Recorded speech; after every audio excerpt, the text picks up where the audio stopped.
ঢাকা থেকে খুলনা আসতেছিলাম বাসে।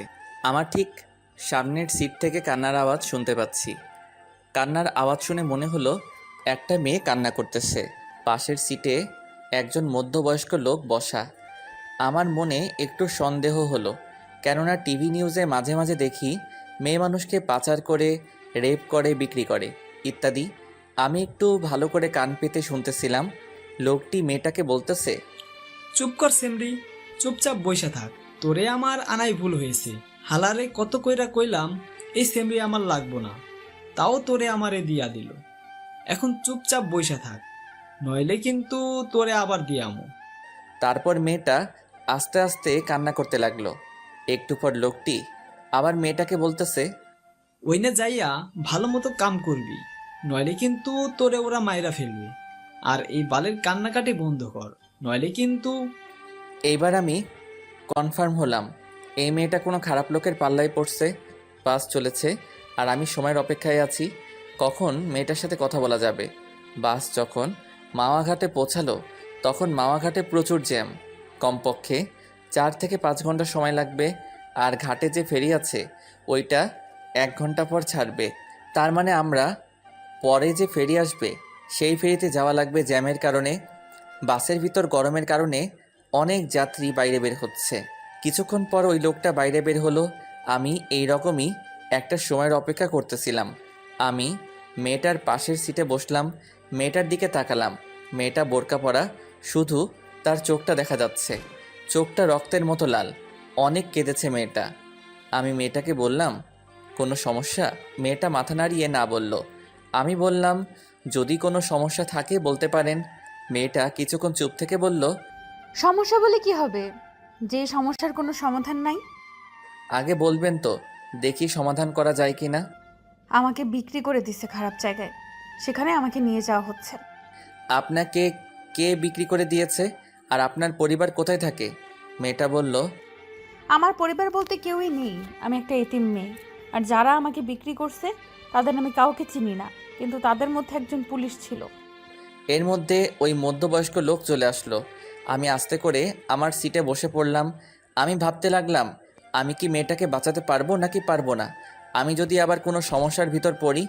লোকটি মেয়েটাকে বলতেছে, আশেপাশে খাবার হোটেল নেই, আমি সামনে হোটেলে গিয়ে খাবার লইয়া আসি, আর তুই এইখানে বইয়া থাক, আমি আইতাছি।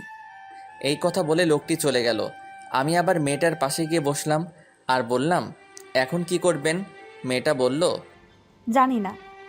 আমি বললাম, বাঁচতে হলে একটা উপায় আছে। মেয়েটা বলল, কি উপায়? এখান থেকে পালাতে হবে। কিন্তু আমি পালিয়ে কোথায় যাব? আমার তো আপন বলতে কেউ নেই এই দুনিয়াতে। সেটা এখন ভাবার বিষয় না। কিন্তু আপনি আমাকে নিয়ে কোথায় যাবেন? সেটা পরে ভাবা যাবে। কিন্তু কিন্তু কি? এই লোকটা চলে আসবে। যদি বাঁচতে চান তাহলে এখান থেকে এখনই পালাতে হবে। মেয়েটাকে দেখে মনে হচ্ছে ভয় পাচ্ছে। দেখেন, আপনি আমাকে বিশ্বাস করতে পারেন, আমি আপনার কোনো ক্ষতি করব না। মেয়েটা আমার চোখের দিকে কিছুক্ষণ তাকিয়ে থেকে বলল, চলুন। আমি মেয়েটাকে নিয়ে সোজা বাস থেকে নেমে ফেরিঘাটের দিকে হাঁটা শুরু করলাম। ফেরিঘাটে যেয়ে দেখি ফেরি চলে গেছে। এখন কি করব কিছু বুঝতেছি না। এখন স্টিমার বোটে যাওয়া ছাড়া কোনো উপায় নাই। মেয়েটা বলল, কোথায় যাব আমরা? ভয়ে ভয়ে বলল কথাটা। আমি বললাম, আমার দাদা বাড়ি। তারপর স্টিমার বোটে উঠলাম। অনেক গতিতে চলছে। কিছুক্ষণ পর মেয়েটা অন্যদিকে ফিরে মুখের উপর থাকা মুখোশটা মাথার উপরে উঠিয়ে হাতটা মেলে আকাশের দিকে তাকিয়ে রইল। তারপর মেয়েটা মুখোশটা ঠিক করে আমার পাশে এসে বলে, জানেন, আমি এই প্রথম নদী দেখলাম। মানে, আপনি আগে পরে কখনো নদী দেখেন নাই? না, আমি সব সময় এতিমখানার ভেতরেই থাকতাম। আপনার আপন বলতে কেউ কি নেই? জানি না আছে কিনা। বলেই মেয়েটা কান্না করতে লাগলো। কান্না বন্ধ করুন, মানুষজন খারাপ ভাববে। বোট থেকে নামার পর আমার চাচাতো ভাইকে ফোন দিলাম। হ্যালো শাকিল। কেমন আছো ভাইয়া? ভালো, আমি আসতেছি বাড়ি। সত্যি? হুম। এই কে কে আসবে? একটা মেয়ে আছে, আমার সাথেও আসবে। কে ভাইয়া মেয়েটা? আমি আসি তারপর বলবানি। থাক, আর বলা লাগবে না, আমি বুঝছি। কি বুঝো? বলার আগে ফোনটা কেটে দিল। তারপর মেয়েটাকে বললাম, কিছু খাবেন? মেয়েটা মাথা নাড়িয়ে না বলল। তারপর আমি জোর করে হোটেলে নিয়ে গেলাম। মহিলা ওয়াশরুম দেখিয়ে দিয়ে বললাম হাত মুখ ধুয়ে টেবিলে আসুন। আমিও হাত মুখ ধুয়ে খাবার টেবিলে আসলাম। ওয়েটার টেবিলে খাবার দিতেছে। এর ভিতর মেয়েটা আমাকে বলল, আমি কি এখানে বসে খাবো? তো কোথায় বসে খাবেন? না, আমি এখানে বসে খাবো না। কেন? এখানে অনেক লোকজন আর পুরুষ আছে, তাই। আমি আর কোনো কথা বললাম না। ওয়েটারকে বললাম, ভাই এখানে কোনো আলাদা খাবার জায়গা আছে? আছে।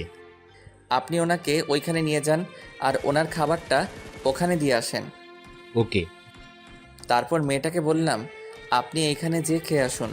মেয়েটা কিছুক্ষণ তাকিয়ে থেকে চলে গেল। খাওয়া দাওয়া শেষে বাসে উঠলাম দাদাবাড়ি যাওয়ার জন্য। রাত 8টার সময় দাদাবাড়ি পৌঁছালাম। বাড়ির ভিতর ঢুকে আমি একটু অবাক হলাম। আমার দাদা দাদি, 4 চাচা চাচি, 2 ফুপু ভাই বোনে, পুরা ঘর ভরা। শাকিল আমার পাশে এসে বলল, চলো ভাইয়া। বলে একটা রুমে নিয়ে যেতেছিল। আমি মেয়েটাকে দেখিয়ে শাকিলকে বললাম, ওই শাকিল। আর ও আপুকে ডাক দিয়ে বলল, আপু, তুই ভাইয়াকে নিয়ে যা। ভাবি মানে? শাকিল মুচকি মুচকি হাসতেছে। আমি মেয়েটাকে বললাম, এনাদের সামনে একটু কান্না করবেন না। মেয়েটা মাথা নাড়িয়ে ঠিক আছে জানালো। আপু আমার সামনে এসে বলতেছে, অনেক বড় হয়ে গেছিস। মানে?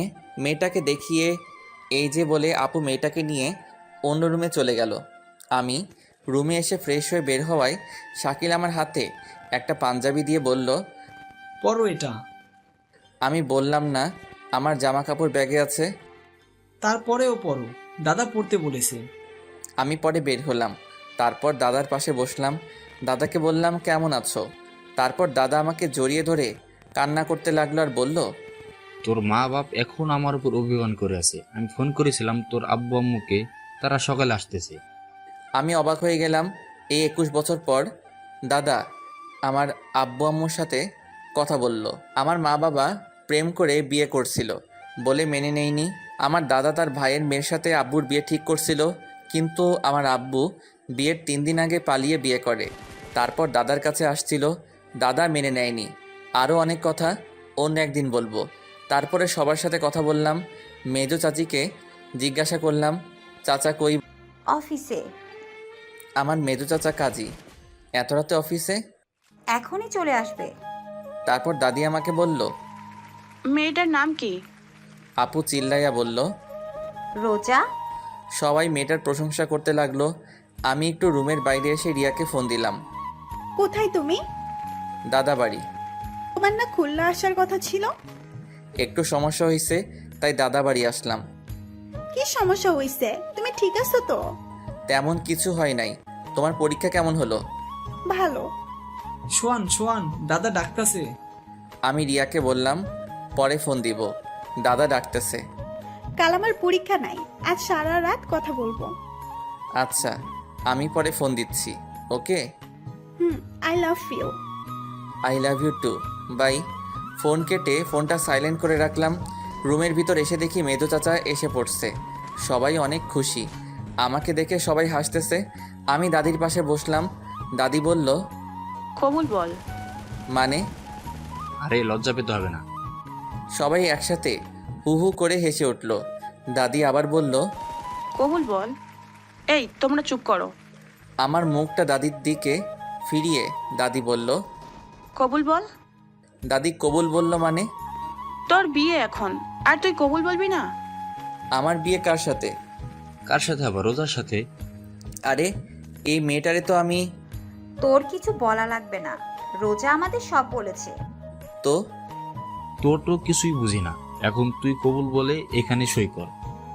আর তুই যদি বিয়েটা না করিস, তোর আব্বু আম্মুকে আমি কোনোদিনও মেনে নেব না।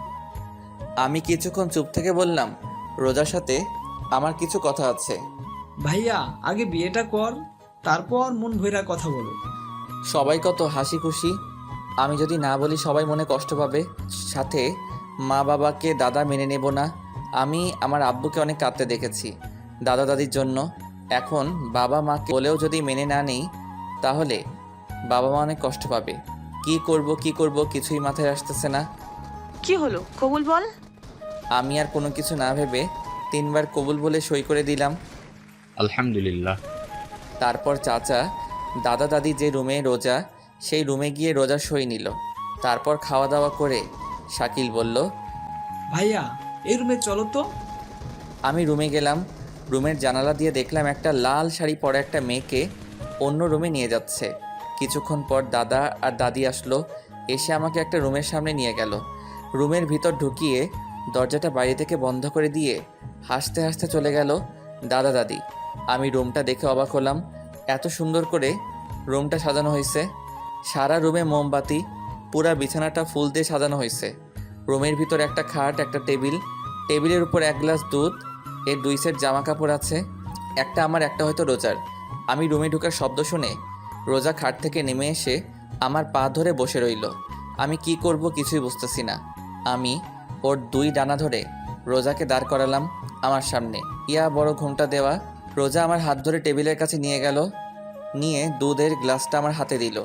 আমি গ্লাসটা হাতে নিয়ে বললাম, আমার কিছু কথা আছে। রোজা বলল, শুনবো, সব কথা শুনবো।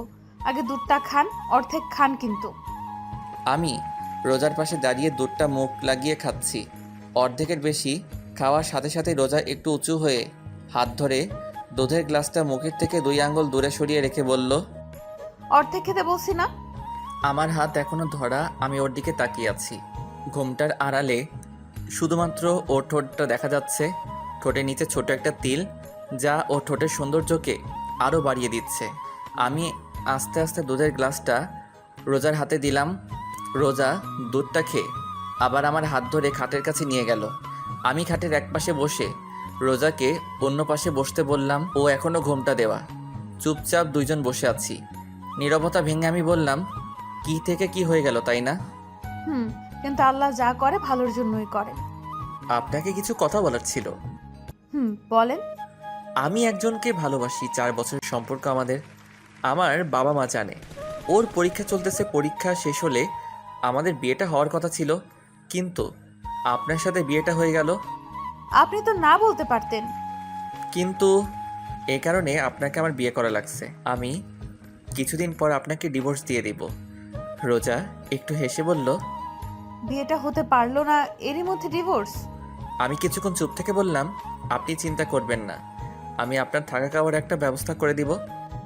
আপনি আমাকে একবার দেখেন তো। দেখে কি হবে? থাক, দেখা লাগবে না। আপনার আর কিছু বলার থাকলে বলতে পারেন। বলার মতো কথা অনেক আছে, কিন্তু অধিকার নাই। কথা বলতে কোনো অধিকার লাগে না। একটা কথা বলবো, রাখবেন? এই কথাটাই অধিকার আছে। রাখবেন কিনা বলেন? বলেন। আপনি আমাকে নাম ধরে ডাকবেন আর তুমি করে বলবেন। শুধু এইটুকু? হুম। আচ্ছা, এবার আপনি ঘুমান। আবার আপনি? সরি, এবার তুমি ঘুমাও। আপনি কি করবেন?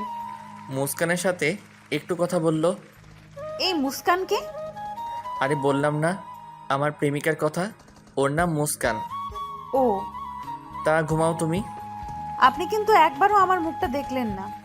না দেখাটাই ভালো। রোজা শুয়ে পড়ল। ঘরের মোমবাতিগুলা আস্তে আস্তে নিভতে শুরু করছে।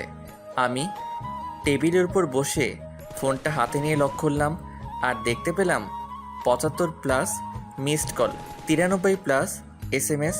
তাই রিয়াকে ফোন দিলাম। সাথে সাথে ফোন ধরে বলল, তুমি ঠিক আছো তো? ঠিক আছি। কেন, কি হয়েছে? আমার কেন জানি মনে হচ্ছে তুমি আর আমার নেই। আরে পাগলি, আমি একটু দূরে আছি, তার জন্য তোমার এরকম মনে হচ্ছে। তুমি এতক্ষণ ফোন ধরো নাই কেন? ফোন চার্জে ছিল।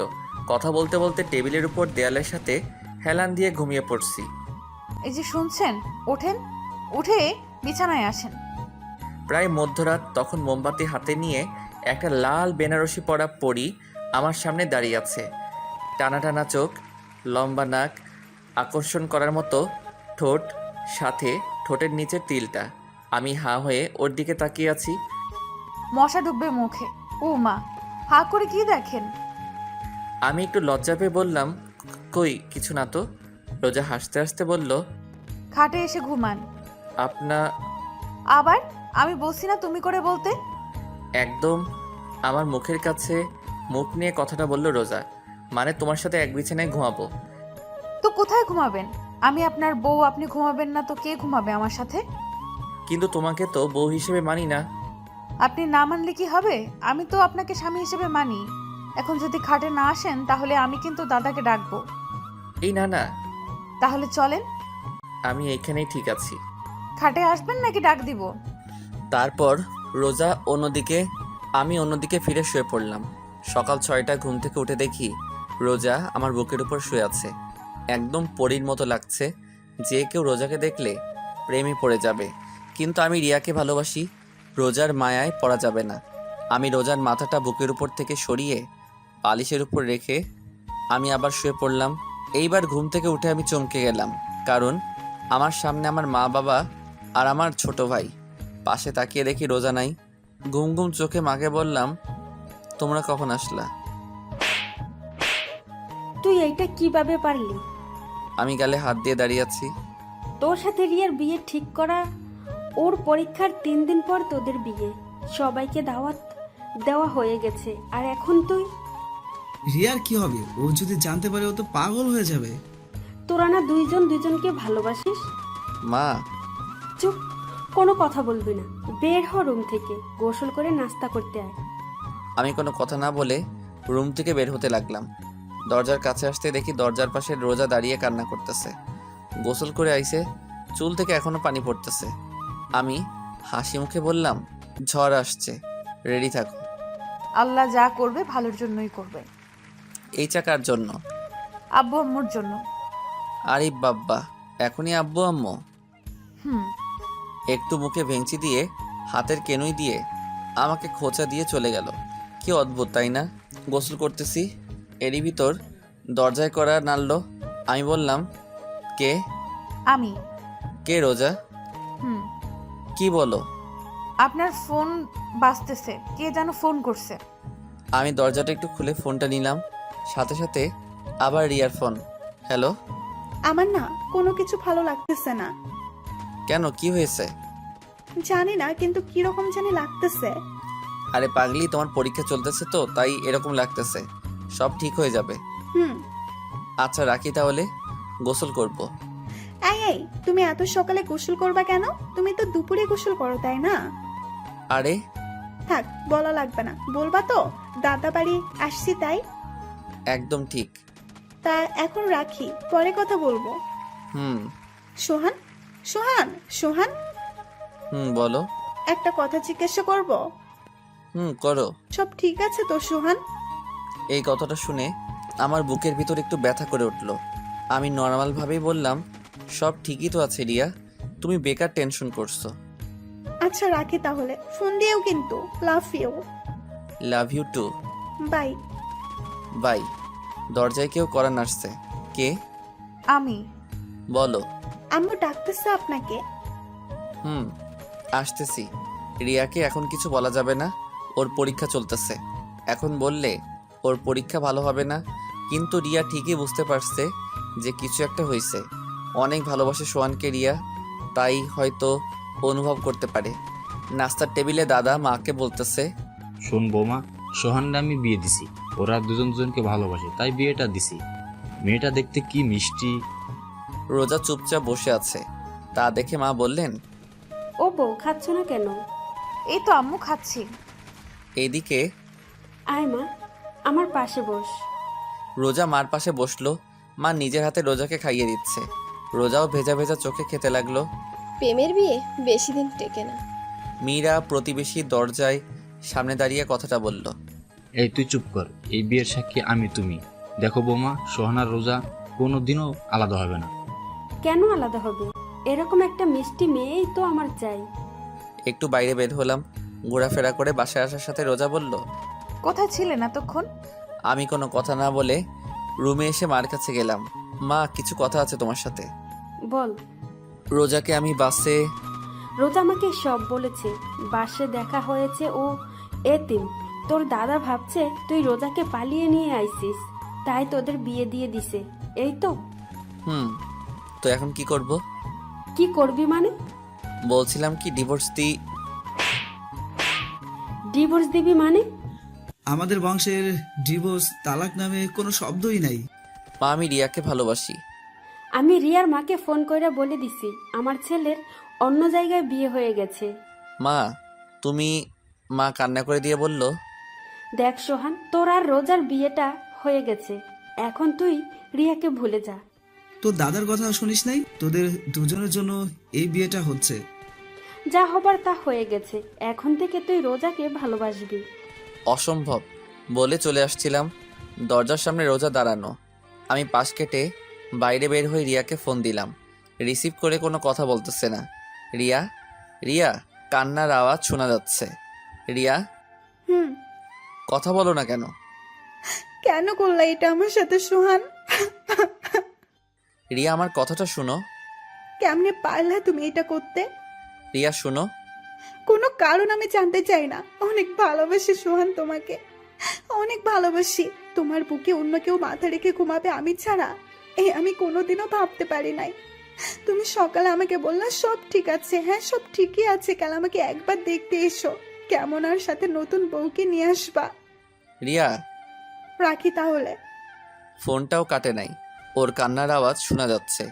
আমি বললাম লাভ ইউ রিয়া, একটু জোরে কান্না করে কেটে দিল। কিছুক্ষণ পর ইমন ফোন দিছে। হ্যালো। কিরে মামা, বিয়ে করলি টেরও পেলাম না। তুই জানলি কি করে? এলাকায় সবাই জানে মামা। তা তোদের তো কয়েকদিন পর বিয়ে হওয়ার কথা ছিল, তাই না? হুম। মনে হয় রিয়া এই বিয়েটা তাড়াতাড়ি করাইছে, তাই না? রিয়া তোর অনেক ভালোবাসে দোষ, কোনো সময় কষ্ট দিবি না। আমি এইবার কাঁদতে শুরু করলাম। কিরে, কি হয়েছে সোহান? দোস্ত, রিয়ার সাথে বিয়ে হয় নাই। মানে? ইমনকে সব খুলে বললাম। দোস্ত তুই চিন্তা করিস না, সব ঠিক হয়ে যাবে। হুম। আমি তোরে পরে ফোন দিচ্ছি। বাসায় আসলাম, খাটে বসা মাত্র রোজা রুমে এসে বলল, কিছু লাগবে? না। রোজার হাতে মার সোনার চুড়ি, যে একসময় মা রিয়াকে দেবে বলে কিনেছিল মা। রোজা আমার পাশে বসলো। আপনি কোনো চিন্তা করবেন না, আমাকে ডিভোর্স দিয়ে রিয়া আপুকে আপনি বিয়ে করলেন। আমি হাসতে হাসতে বললাম, আমার অধিকার পাও নাই? তা কি হয়েছে? বাড়ির আর সবার কাছ থেকে তো নিজের অধিকার নিয়ে নিচ্ছ। মানে? মানে আর কি, যাও বের হও রুম থেকে। রিয়া চলে গেল। আমি চোখ বুজে শুয়ে শুয়ে ভাবতেছি কি থেকে কি হয়ে গেল। আমার সাজানো জীবনটা এক নিমিষে উল্টাপাল্টা হয়ে গেল। অনেক রাগ হচ্ছে রোজার উপর। কিছুক্ষণ পর রোজা রুমে আসলো। ও হয়তো ভাবছে আমি ঘুমিয়ে পড়ছি। পাশে বসে আমার কপালে একটা চুমু দিল। আমার রাগের পরিমাণটা আরও বেড়ে গেল। আমি উঠেই রোজার গালে ঠাস ঠাস, তোর সাহস কি করে হলো এটা করার? রোজা ভয় পেয়ে আমার থেকে একটু দূরে সরিয়ে দাঁড়িয়ে বোবা কান্না করতেছে। ফর্সা গালে আমার আঙুলের ছাপ স্পষ্ট দেখা যাচ্ছে। তোরে বলছি না আমার থেকে দূরে দূরে থাকবি? রোজা কোনো কথা বলতেছে না, চুপচাপ কান্না করতেছে। এরই মধ্যে মা রুমে ঢুকলো। কি হয়েছে, এত চিল্লাচিল্লি করছিস কেন? এ কি রোজা, তুই কান্না করতেছিস কেন? তোর গালে এটা কিসের দাগ? নে আম্মু। মা আমার কাছে এসে বলল, রোজাকে মারছিস তুই? কেন মারছিস? মা, এবার আমার গালে পড়ছে। আমার রাগটা আরো বাড়তে লাগলো। মা, এই একটা মেয়ের জন্য তুমি? ও শুধু একটা মেয়ে না, ও আমাদের বাড়ির বউ। বউ বউ বউ আর ভালো লাগে না মা। ভালো লাগবে আনে। আসেন ভাত খাইতে। রোজা মা, তুই আমার সাথে আয়। মা, আমি খুলনা যাব। তোর সাথে পরে কথা বলবো। আর রোজার গায়ে ফেরদার হাত দিচ্ছিস তো আমার চাইতে খারাপ আর কেউ হবে না। মা রোজাকে নিয়ে চলে গেল। আর আমি ভাবতেছি কি করা যায়। রিয়াকে ফোন দিলাম কিন্তু ওর ফোনটা বন্ধ। এত টেনশন আমি আর নিতে পারতেছি না, পুরা মাথাটা ঘুরছে। আমি নিচে ঠাস করে পড়ে গেলাম। আর কিছুই মনে নেই। চোখ মেলে দেখি রোজা আমার পাশে বসে আমার হাত ধরে কান্না করতেছে। বাড়ির সবাই খাটের আশেপাশে দাঁড়িয়ে আছে। আপু ভাত নিয়ে আসলো। একে একে সবাই বের হয়ে গেল। এখন রুমে আমি, মা আর রোজা। রোজা আমার সামনে ভাত তরকারি পানি রাখতে লাগলো। হাত ধুতে যাব, তখন দেখি হাত নাড়াতে পারছি না। মনে হয় পড়ে যাবার সময় ব্যথা পাইছি। মা, ভাত খাওয়াই দাও। কেন, হাতে কি হয়েছে? এমনি ব্যথা করতেছে ডান হাতে। ঠিক আছে। মা ভাত মাখাতে লাগলো। এরই মধ্যে চাচি আপু মাকে ডাকতেছে। কি? তোমাদের দাদা ডাকতেছে। খাওয়ানো শেষ হলে আসতাছি, তুই যা। চাচি, তুমিও না, তোমার পোলার এখন বউ আছে, আর বউ থাকতে তুমি ওরে খাওয়াইয়া দাও। মা কিছু একটা ভেবে রোজাকে বলল, নে বাটটা খাইয়া দে, তারপর ঔষধ খাইয়া দিস। মা। চুপচাপ খা, না হলে না খাইয়ে থাক। মা চলে গেল। অনিচ্ছা থাকা সত্ত্বেও রোজার হাতে ভাত খেতে হলো। তারপর রিয়াকে ফোন দিলাম কিন্তু বরাবরের মতো ফোনটা বন্ধ। রাতে আমি আগে থেকে রুমে শুয়েছিলাম। রোজা এসে আমার পাশে শুয়ে পড়ল। আমি একটু নর্মালভাবে জিজ্ঞাসা করলাম, তোমার অতীত সম্পর্কে বললা না?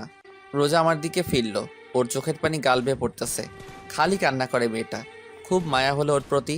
নিজের অজান্তে আমার হাত দিয়ে ওর চোখের পানি মুছে দিলাম। ও করুণ চোখে আমার দিকে চেয়ে আছে। আমি একটু হেসে বললাম, তোমার অতীতটা কি আমি জানতে চাই? কি হয় তুমি এতিমখানা থেকে ওদের কাছে গেলে? আমার যখন 2 বছর বয়স তখন আমার বাবা মারা যায়। আমার মামারা মার অন্য জায়গায় বিয়ে ঠিক করে, কিন্তু মার সাথে যার বিয়ে ঠিক হয় সে আমাকে মেনে নেবে না। তাই মা এক প্রকার বাধ্য হয়ে আমাকে এতিমখানায় রেখে আসে। এইসব কথা আমাকে এতিমখানায় যে খালা রান্না করতো সে বলছে। বুঝলাম। তা তুমি ওই লোকদের কাছে কিভাবে গেলে? এতিমখানার মালিক মারা যাওয়ার পর কিছু বড় বড় নেতার চোখ পড়ে এতিমখানায়। এখানেই নাকি মার্কেট হবে। এতিমখানায় যত লোক ছিল তাদের মধ্যে শুধু আমিই বড় ছিলাম, আর সবাই ছোট ছোট। সবাইকে আলাদা আলাদা এতিমখানায় শিফট করা হয়, কিন্তু একটা পুলিশ আমাকে ওই লোকটার কাছে বিক্রি করে দিছে। তারপর আপনার সাথে দেখা। বলে কান্না করতে লাগলো। তোমাকে বলছি না এই কান্নাকাটি একদম আমার সামনে করবা না? ও কান্না থামিয়ে বলল, আপনি রিয়া আপুকে বিয়ে কইরেন, কিন্তু আমারে তাড়ায় দিবেন না। আপনার ঘরের এক কোনায় একটু জায়গা দিয়েন। আপনি তো জানেন আমার থাকার কোনো জায়গা নাই। আমি কি বলবো কিছুই মাথায় আসতেছে না। আচ্ছা ঠিক আছে, তুমি ঘুমাও তাহলে। হুম। আমি বারান্দায় এসে রিয়াকে ফোন দিলাম, কিন্তু ফোন এখনো বন্ধ। আমি এসে বিছানায় শুয়ে পড়লাম। রাত 4:30-এ ফোনের আওয়াজে ঘুম ভাঙে। চোখ মেলে তাকিয়ে দেখি রোজা আমাকে জড়িয়ে ধরে শুয়ে আছে। ওর গরম নিঃশ্বাস আমার গলার উপর পড়তেছে। রোজাকে না সরিয়ে ফোনটা রিসিভ করলাম। ইমন ফোন দিছে। হ্যালো। কিরে দোস্ত, এত রাতে কিছু হয়েছে? দোষ রিয়া? কি কি হয়েছে রিয়ার? রোজাকে ধাক্কা দিয়ে সরিয়ে উঠে বসলাম। রোজা করুণ চোখে আমার দিকে চেয়ে আছে। দোষ রিয়া সুসাইড করেছে। মানে কি? দোষ অবস্থা খুব খারাপ। সদর হাসপাতাল থেকে ফেরত দিয়েছে, খুলনা মেডিকেল নেওয়া হয়েছে। দোস্ত কি করব বল? তুই তাড়াতাড়ি চলে আয়, না হলে হয়তো শেষবারের মতো দেখতে পারবি না। কিছু হবে না রিয়ার, আমি এখনই আসতেছি। কি হয়েছে? আপনি এখন কোথায় যাবেন? আমার হাত ধরে কথাটা বলল রোজা। আমার প্রচুর রাগ উঠতে লাগলো। ঠাস ঠাস ঠাস কয়টা থাপ্পড় দিছে আমার মনে নাই। তোর জন্য, শুধু তোর জন্য আমার সাজানো জীবনটা এলোমেলো হয়ে গেছে। রোজা কান্না করতে আছে। এত রাতে চিল্লাপাল্লা শুনে বাড়ির সবাই কড়া নাড়ালো। দরজা খুলতেই মা ঘরে ঢুকে, সাথে দাদি ও চাচিরা। কি হয়েছে কি সুহান? এত চিল্লাপাল্লা কেন? কি রে রোজা, তুই কান্না করতেছিস কেন? তুই আবার রোজাকে মারছিস? মা মা আমার কথা না শুনে অনবরত থাপ্পড় মারতে লাগলো আমার গালে। রোজা খাট থেকে নেমে আমার সামনে দাঁড়ালো। আম্মু, উনি আমারে কিছু বলে নাই। তুই সর সামনে থেকে। না আম্মু, উনি আমার স্বামী। উনিই মারবে আমাকে, আর উনি ভালোবাসবে আমায়। সর তো তুই। মারো মারো, কত মারবা মারো। এবার মা বুঝতে পারলো কিছু একটা হয়েছে। মা আমার পাশে বসে বলল, কি হয়েছে? রিয়া, রিয়া কি? আমি এখন খুলনা যাব। কেন? আর এত গাড়ি পাওয়া যাবে না তো? রিয়ার কি হয়েছে? ও সুইসাইড করছে। কি? ও আমার জন্য সুইসাইড করছে মা। ইমন বলল সদর থেকে ফেরত দিয়েছে, খুলনা মেডিকেলে নিয়ে গেছে। আর ইমন বলল মনে হয় আর বাঁচবে না। মা কি বলবে ভাবতেছে। মা জানতো এরকম কিছু একটা হবে, কিন্তু এত তাড়াতাড়ি হবে তা মা ভাবতে পারে নাই। দেখ সোহান, রিয়ার কিছু হবে না। রোজা আমার পাশে বসলো, আমার কাঁধে হাত রেখে বলল, আপনি চিন্তা করবেন না, সব ঠিক হয়ে যাবে। এখন 5:30। শাকিল কোথা থেকে একটা বাইক নিয়ে এসে। রিয়ার মাকে ফোন দিলাম, কিন্তু রিসিভ করলো না। খুলনা রওনা দিব। রুম থেকে বের হব, এরই ভিতর রোজার সামনে আসলো। আমার ডান হাত তার বুকের উপর রাখলো, আর চোখ বুজে বলতে লাগলো, আমি হয়তো আপনার জীবনে এসে অনেক বড় ক্ষতি করে ফেলেছি আপনার। আমার না অনেক লোক।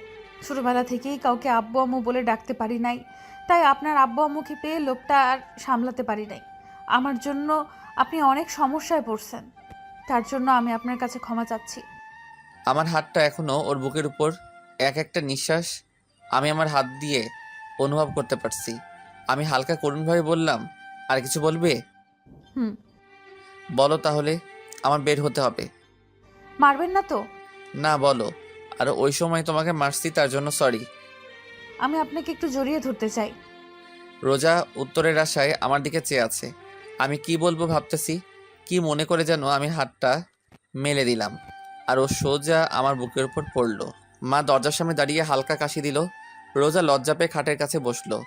মা রুমে ঢুকে রোজাকে বলল, রোজামা, তুই একটু বাইরে যা। রোজা বাইরে চলে গেল। মা কিছু বলবা? দেখ সোহান, তুই রিয়াকে ভালোবাসিস, তোর ভালোবাসাকে আমি আর তোর আব্বুর সম্মান করি। সম্মান করে বলে আমরা তোর আর রিয়ার বিয়ে ঠিক করি। কিন্তু এখন রোজা তোর বউ। তুই রোজাকে না চাইলে ও আমি রোজাকে চাই। শুধু আমি না, বরং বাড়ির সবাই রোজাকে তোর পাশে দেখতে চাই। এখন তোর হাতে সব কিছু। তাহলে মা রিয়ার কি হবে? মা কি হলো, কথা বলো। রিয়ার কি হবে? ও তো আমাকে পাগলের মতো ভালোবাসে। দেখ সোহান, আমি জানি, তারপরও সোহান রোজা তোর বউ, আর আমি মন থেকে রোজাকে আমার ছেলের বউ হিসাবে মেনে নিয়েছি। কিন্তু আমি তো মেনে নেই নাই। তুই আমার ছেলে, তোরে আর কি বলবো।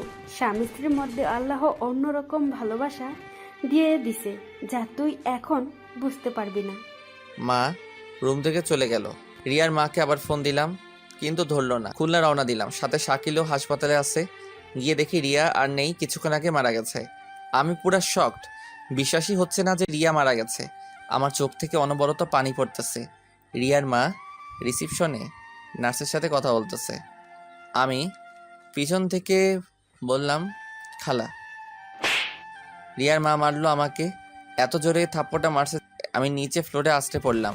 ঠোঁট ফেটে গেছে, রক্ত পড়তেছে। শাকিল এসে আমাকে দাঁড় করালো। খালা রিয়া কোনো কথা বলতেছে না, নীরবে কান্না করতেছে। মা চলো। রিয়ার মা কাঁদতে কাঁদতে রিয়ার ভাইয়ের পিছু পিছু চলে গেল।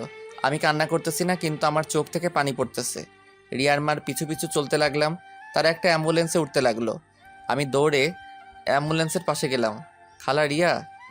তোর ওই পাপি মুখে রিয়ার নাম আর নিস না। খালা।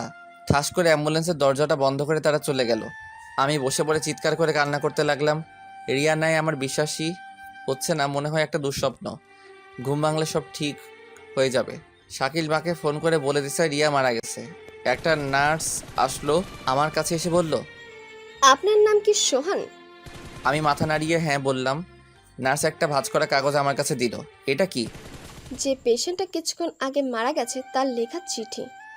আমি কাগজটা হাতে নিয়ে বললাম, আপনি কোথায় পেলেন?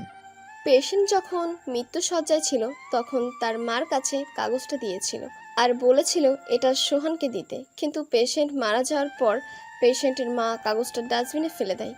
আমি ডাস্টবিন থেকে উঠিয়ে আমার কাছে রেখে দিই, আর আপনাকে দেখে মনে হলো আপনিই সোহান, তাই দিলাম। আমি কান্না করতে করতে বললাম, ধন্যবাদ আপনাকে। আর একটা কথা, মেয়েটা মারা যাওয়ার সময় অনেক মিনতি করেছে তার মায়ের কাছে, বাবার কাছে আপনাকে দেখার জন্য। আমি আর কি বলবো, আমার মনে হয় না যে রিয়া মারা গেছে। হাসপাতালের বাইরে বসে আছি, পাশে শাকিল, ইমনের অপেক্ষায় আছি। ইমন আসলো, ওকে জড়িয়ে ধরে কান্না করতে লাগলাম। ইমনও কান্না করতেছে। রিয়ার বাসায় গেলাম, কিন্তু রিয়ার আব্বু ঢুকতে দেয় নাই আমাকে। আমি, শাকিল আর ইমন রিয়ার ঘরের বাইরে দাঁড়িয়ে আছি। আমি নন স্টপ কান্না করতেছি, কি থেকে কি হয়ে গেল, তাই না? আস্তে আস্তে রিয়ার বাড়ির ভিতর লোকজন বাড়তে লাগলো। প্রায় লোকজন আমাকে ঘৃণার চোখে দেখতেছিল।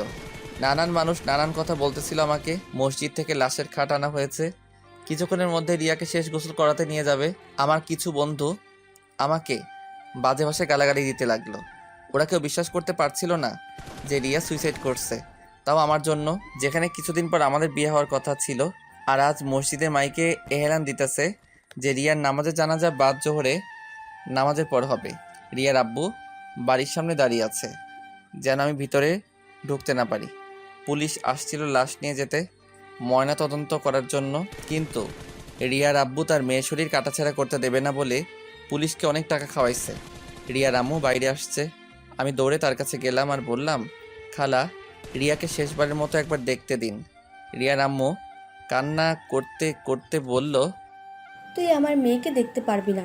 আমার মেয়ে তোরে শেষবার দেখার জন্য তরপাইছে, আকুতি মিনতি করছে, কিন্তু তোরে দেখতে পাই নাই, তাই তরেও দেখতে দিব না। তুইও তরপাবি, আজীবন আফসোস করবি যে শেষবার তুই রিয়ার মুখটাও দেখতে পাসনি। আমি রিয়ার মার পা ধরে কান্না করতে লাগলাম। রিয়ার বড় ভাই এসে রিয়ার মার কাছ থেকে নিয়ে আমাকে বাইরে বের করে দিল। ওদের বাসার মধ্যে কান্নার রোল পড়ে গেছে। ঘর থেকে রিয়ার লাশ বাইরে বের করা হচ্ছে, শেষ গোসল করাতে নিয়ে যাচ্ছে। আর দেখতে পাবো না রিয়াকে, ভালোবাসি বলবে না আমায়। পরীক্ষা দিয়ে আইসে রিয়ার কিছু বান্ধবী, ওরাও আমাকে অনেক আজে বাজে কথা শুনাইয়া গেল। আমি কোনো কথাই বলতেছি না, সব কিছু অন্ধকার অন্ধকার লাগতেছে আমার কাছে। মসজিদের মাইকে আবার এহলান দিল জানাজার বিষয়। আমার মা আর রোজা আইসে রিয়ার বাসায়। আমার সামনে থেকে বাসার ভিতর ঢুকলো। আমি বাইরে দাঁড়িয়ে দেখতেছি। রোজা আমার কাছে আসতে চাইছিল, কিন্তু মা ওকে হাত ধরে বাসার মধ্যে নিয়ে গেল। কিছুক্ষণ পর মা বের হলো ভেজা ভেজা চোখে, আমায় বলল বাসায় চল। আমি চুপচাপ কোনো কথা বলতেছি না, শুধুমাত্র চোখ থেকে পানি পড়তেছে। রোজার পাশে যে বললাম, আল্লাহ যা করেন ভালোর জন্যই করে, তাই না? শুধুমাত্র তোমার ভালোই দেখলো তোমার আল্লাহ, আর কারো ভালো দেখালো না। রোজা কোনো কিছু না বলেই কান্না করতে লাগলো। মা আবার বলল, বাসায় চল। মা রিয়াকে একবার দেখব। আর কাউকেই দেখতে দিবে না। আর মেয়েদের লাশ আপন লোক ছাড়া পরপুরুষকে দেখতে দেয় না। ওর মা আমারে দেখতে দেয় নাই। আমি আর কোনো কথা বললাম না, কারণ এসব নিয়মকানুন আমি জানি। আমার বুক ফেটে কান্না আসতেছে। রিয়াকে শেষবার দেখতে পারবো না। মার সাথে আমাদের বাসায় আসলাম। কিছুক্ষণ বাসায় বসে উজু করে নামাজে গেলাম। নামাজ শেষে মসজিদের বাইরে এসে দাঁড়ালাম জানাজার জন্য। মসজিদের বাইরে আগে থেকেই রিয়ার লাশ রাখা ছিল। একে একে 3 কাতারে জানাজার নামাজ শুরু হলো। জানাজা শেষে দাফন করার পর আর বাসায় যাইনি। সারাটা দিন ইমনের সাথে ছিলাম। রাত 1টার সময় বাসায় আসলাম। ডুপ্লিকেট চাবি দিয়ে ঘরে ঢোকার সাথে সাথে দেখলাম সবাই হলরুমে বসে আছে। আমি কোনো কথা না বলে সোজা আমার রুমে আসতে যাব, তখনই মা বলল, ভাত খাবি না? না খিদা নাই, বলে রুমে চলে আসলাম। শুয়ে শুয়ে ভাবতেছি রিয়ার মৃত্যুর জন্য কাকে দোষ দিব, আমাকে, রোজাকে, মাকে, নাকি রিয়া নিজেই দায়ী। রিয়া আমাকে একবারও বোঝার চেষ্টা করলো না। আজ অনেক একা একা লাগতেছে নিজেকে। এরকম একটা দিন আসবে কোনোদিনও কল্পনাও করতে পারি নাই। কিছুক্ষণ পর, এই যে শুনছেন? শুনতেছি, বলো। উঠেন তো। কেন? উঠেন তো। আমি উঠে পিঠের তলায় একটা বালিশ দিয়ে হেলান দিয়ে বসলাম। রোজা ভাত মাখতে শুরু করলো। আমার মুখের কাছে 1 লোকমা ভাত নিয়ে বলল, হা করুন। আমি চুপচাপ ওর দিকে তাকিয়ে আছি। ও আবারও বলল, কি হলো, হা করুন। তখন বললাম, না খাবো না। দেখে মনে হচ্ছে সারাদিন কিছুই খান নাই। আরও আপনার হাতে ব্যথা, খাবেন কি করে? নিন, হা করুন। আমি এইবার একটু জোরে চিল্লাই বললাম, খাবো না, শুনো নাই? আওয়াজ শুনে মা রুমের ভিতরে আসলো। এসে রোজাকে বলল, তোরা বলছি না ও খাবে না? ওর জন্য তুইও সারাদিন না খাইয়া রয়েছে। তুই খাইয়া ঘুমাইয়া পড়। আর সোহাগ, রোজারে যেন মারা টারা হয় না। বলে দরজাটা আটকিয়ে চলে গেল। রোজাও ভাত না খেয়ে হাত ধুয়ে বিছানায় শুয়ে পড়ল। কি অদ্ভুত, তাই না? ও আমার জন্য না খেয়ে বসে আছে। রিয়ার কথা ভাবতে ভাবতে ঘুমিয়ে পড়লাম। সকালে রোজার ডাকে ঘুম ভাঙে। চা হাতে নিয়ে দাঁড়িয়ে আছি। চাটা হাতে নিলাম। 1 চুমুক খাওয়ার পরেই রোজা জিজ্ঞাসা করলো, চা কেমন হয়েছে? আমি মাথা নাড়িয়ে ভালো বললাম। আমি নিজেকে অনেক নর্মাল রাখার চেষ্টা করতেছি, যদি কেউ বুঝতে না পারে আমার ভিতর থেকে কি চলতেছে। মানুষের ভালো করতে যে নিজের আপন মানুষকে হারালাম, আর রোজা পেল আপন মানুষ। আমার কাছে মনে হয় এই রোজার জন্য সব কিছু হয়েছে। না ওর সাথে আমার দেখা হতো, না ওর জন্য আজ এই দিন দেখতে হতো। রোজা রোজা রোজা, কি করব ওকে? আমার মাথায় কাজ করতেছে না। ফ্রেশ হয়ে নাস্তা না করে বাসা থেকে বের হতে যাব, এর মধ্যে রোজা আমার সামনে এসে দাঁড়ালো আর বলল, কোথায় যান? নাস্তা করবেন না? না। ও আমার হাত ধরে নাস্তার টেবিলে নিয়ে যেতে লাগলো। আমার এত পরিমাণ রাগ হলো যে ওর গালে ঠাস ঠাস করে 2টা থাপ্পড় দিয়ে দিলাম। রোজা আমার হাত ছেড়ে দিয়ে ছলছল চোখে আমার দিকে চেয়ে আছে। তুই এই বাড়ির বউ, আমার বউ না? এই কথাটা সবসময় মনে থাকে যেন। চলে আসার সময় মা রুমের দিকে তাকিয়ে দেখি মা আরও আমার দিকে চেয়ে রইছে। বাইরে বের হয়ে দেখি রিয়ার ছোট ভাই বাসার গেটের সামনে দাঁড়িয়ে আছে, হাতে একটা ব্যাগ নিয়ে। ওর পাশে যে দাঁড়ালাম, ও নিচের দিকে চেয়ে আছে। কিছু বলবি আরিয়ান? ও তখন কাঁদতে কাঁদতে আমাকে জড়িয়ে ধরলো। কিছুক্ষণ পর ছেড়ে দিয়ে ব্যাগটা আমার হাতে দিল। আমি হাতে নিয়ে বললাম, কি এতে? ও কাঁদতে কাঁদতে বলল, এটা আপুর ডায়েরি। তুমি যে শাড়ি দিছো সেই শাড়িটা। আমি জানি তুমি আপুকে অনেক ভালোবাসো, কিন্তু কি থেকে কি হয়ে গেল। আমি জানি তুমি অন্যায় কিছু করনি, কারণ তুমি আপুকে অনেক ভালোবাসতা। চাইছিলাম ডায়েরিটা আমার কাছে রেখে দেবো, কিন্তু ডায়েরির প্রথম পাতায় লেখা, এই ডায়েরিটা শুধুমাত্র তোমার ধরাছোঁয়া পড়ার অধিকার আছে, তাই তোমার কাছে এই দিতে আসলাম। কি বলবো, আমার মাথায় কিছুই আসতেছে না। আমি ওকে জড়িয়ে ধরে কান্না করতে লাগলাম আর বলতে লাগলাম, তুই আমারে মাফ করে দিস। আজ আমার জন্য তোর বোন। তুমি কোনো কিছু করো নাই, আমি জানি। বলে দৌড়াতে দৌড়াতে চলে গেল আরিয়ান। পিছন থেকে অনেক ডাক দিছিলাম, কিন্তু ফিরল না। ব্যাগটা হাতে নিয়ে ইমনের বাসায় গেলাম। যে দেখি ও এখন ঘুমে। ডাক দেওয়ার সাথে সাথে উঠে বসলো আর হাসি মুখে বলল, কিরে মামা, এত সকাল সকাল? এমনি আসলাম। সারাটা দিন ওর সাথে ঘুরলাম, কারণ নিজেকে ব্যস্ত রাখার চেষ্টা করতেছি। রিয়ার কথা যেন মনে না পড়ে, মনে পড়লে কান্না আসে। কেন ও আমাকে রেখে চলে গেল? ও কি আমাকে একটু বিশ্বাস করতো না? রিয়ার কথা যেন মনে না পড়ে, তাই নিজেকে ব্যস্ত রাখতেছি। রাত 11টার দিকে বাসায় আসলাম। দরজায় টোকা দেওয়ার সাথেই দরজা খুলে দিল। রোজা হয়তো আমার অপেক্ষায় ছিল। ভিতরে ঢুকে রুমের দিকে যাচ্ছিলাম, এর মধ্যে রোজা বলল, হাত মুখ ধুয়ে আসুন, আমি টেবিলে ভাত দিচ্ছি। আমি বাইরে থেকে খেয়ে আসছি, এখন আর খাবো না। রোজার দিকে তাকিয়ে দেখি ও করুণ চোখে আমার দিকে চেয়ে আছে। রুমে যে ব্যাগ থেকে ডায়েরিটা বের করে আলমারির ভিতর রাখলাম, আর শাড়িটা টেবিলের উপর রাখলাম। ছাদে এসে বসে রইছি। রিয়ার চিঠি আর ডায়েরি আমি এখনও পড়ি নাই, কারণ ভয় পড়ি নাই, না জানি কি লিখছে। হয়তো আমার উপর ওর যত অভিমান আছে সেটা লিখছে। চোখ থেকে পানি পড়তেছে, আর মনে মনে বলতেছি, রিয়া কেন তুমি আমাকে একবারও বোঝার চেষ্টা করলে না? এই কি তোমার ভালোবাসা রিয়া? আমি এখন একা একা কেমনে থাকবো? জিন্দা লাশ হয়ে বেঁচে আছি আমি। আরও কিছুক্ষণ বসে থেকে রুমে আসলাম। রুমে ঢোকার সাথে সাথে আমার মেজাজটা চরমে উঠে গেল, কারণ রিয়ার শাড়ি রোজা পরছে। হাসি মুখে রোজা আমার দিকে চেয়ে আছে। আমি ওর সামনে যেয়ে বললাম, এই শাড়ি তোমাকে কে পরতে বলছে? রোজা আমার কথার উত্তর না দিয়ে বলল, কেমন লাগছে আমাকে? এইবার আর নিজের রাগটা আর কন্ট্রোল করতে পারলাম না। ঠাস ঠাস থাপ্পড় দিয়ে বললাম, তুই এই শাড়ি পরছিস কেন? ও কাঁদতে কাঁদতে বলল, আমি মনে করছি এটা আমার জন্য আনছেন। তোর জন্য আনবো? কে তুই? কি হইস তুই আমার, যে তোর জন্য আমি শাড়ি কিনে আনবো? রোজা চুপচাপ দাঁড়িয়ে কান্না করতেছে। আমি আবারও বললাম, শাড়ি খোল। কি হলো, শাড়ি খোল। ও তারপরেও চুপচাপ দাঁড়িয়ে আছে আর কান্না করতেছে। আমি এক প্রকার জোর করে ওর শরীর থেকে শাড়ি খুলে নিলাম। রোজা এখনও দাঁড়িয়ে কান্না করতেছে। অন্য একটা শাড়ি বের করে ওর দিকে ছুঁড়ে মেরে রিয়ার শাড়িটা টেবিলের উপর রেখে আমি ঘুমিয়ে পড়লাম। সকালে দরজায় কড়া শুনে ঘুম থেকে উঠে দেখি রোজা আমার পায়ের উপর ওর মাথা দিয়ে ঘুমিয়ে আছে। ঘড়িতে তাকিয়ে দেখি 11টা বাজে। তাড়াতাড়ি দরজা খুললাম। দরজা খুলে দেখি মা দাঁড়িয়ে আছে। মা আমাকে ধাক্কা দিয়ে রুমে ঢুকতে বলল, রোজা কই? মা বিছানার দিকে তাকিয়ে দেখি রোজা শুয়ে রয়েছে। মা রোজার পাশে বসে রোজাকে ডাক দিল। রোজার কোনো সারা শব্দ নাই। এক অজানা আশঙ্কা ভর করলো মনের ভিতর, রোজার কোনো কিছু হয়ে গেল না তো? মা তারপর তাড়াতাড়ি ডাক্তারকে ফোন দিল, কারণ রোজা অজ্ঞান হয়ে পড়ে আছে। মা আমার পাশে এসে বলল, রোজাকে মারছিস? আমি কোনো কথা বলতেছি না, চুপচাপ বসে আছি। মা যা বোঝার বুঝে নিয়েছে। মা এবার বলতে শুরু করলো, আর কত কষ্ট দিবি মেয়েটাকে? 2 দিন না খেয়ে আছে তোর জন্য।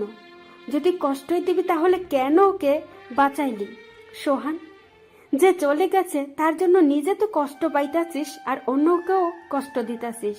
আর কত সোহান, তুই যদি ওকে মেনে না নিস তাহলে এখনই ওকে গলা টিপে মেরে ফেল। মা রোজার কাছে চলে গেছেন মানে আমার রুমে, আর আমি হল রুমে বসে আছি। কি করব ভাবতেছি। দরজায় কেউ করে নাড়লো, খুলে দেখি ডাক্তার। রোজাকে দেখে বলল, না খাওয়ার কারণে শরীর দুর্বল হয়ে গেছে, তাই অজ্ঞান হয়ে গেছে, কিছুক্ষণের মধ্যে জ্ঞান ফিরে আসবে। বলে ডাক্তার চলে গেল। মা রোজার পাশে বসে রোজার মাথায় তেল পানি দিতে লাগলো। আমি পাশে বসে দেখতেছি কি মায়াবী চেহারা, যে কেউ রোজাকে ভালোবাসতে চাইবে। আমি ভালোবাসতাম, কিন্তু আমার সবটা জুড়ে আছে শুধু রিয়া। রোজার জ্ঞান ফিরলো, চেয়ে দেখে মা আর আমি পাশে বসে আছি। রোজার জ্ঞান ফিরছে দেখে মা খাবার আনতে গেল। আমি রোজার দিকে চেয়ে আছি আর রোজা আমার দিকে। মা খাবার নিয়ে রুমের ভিতরে ঢুকলো।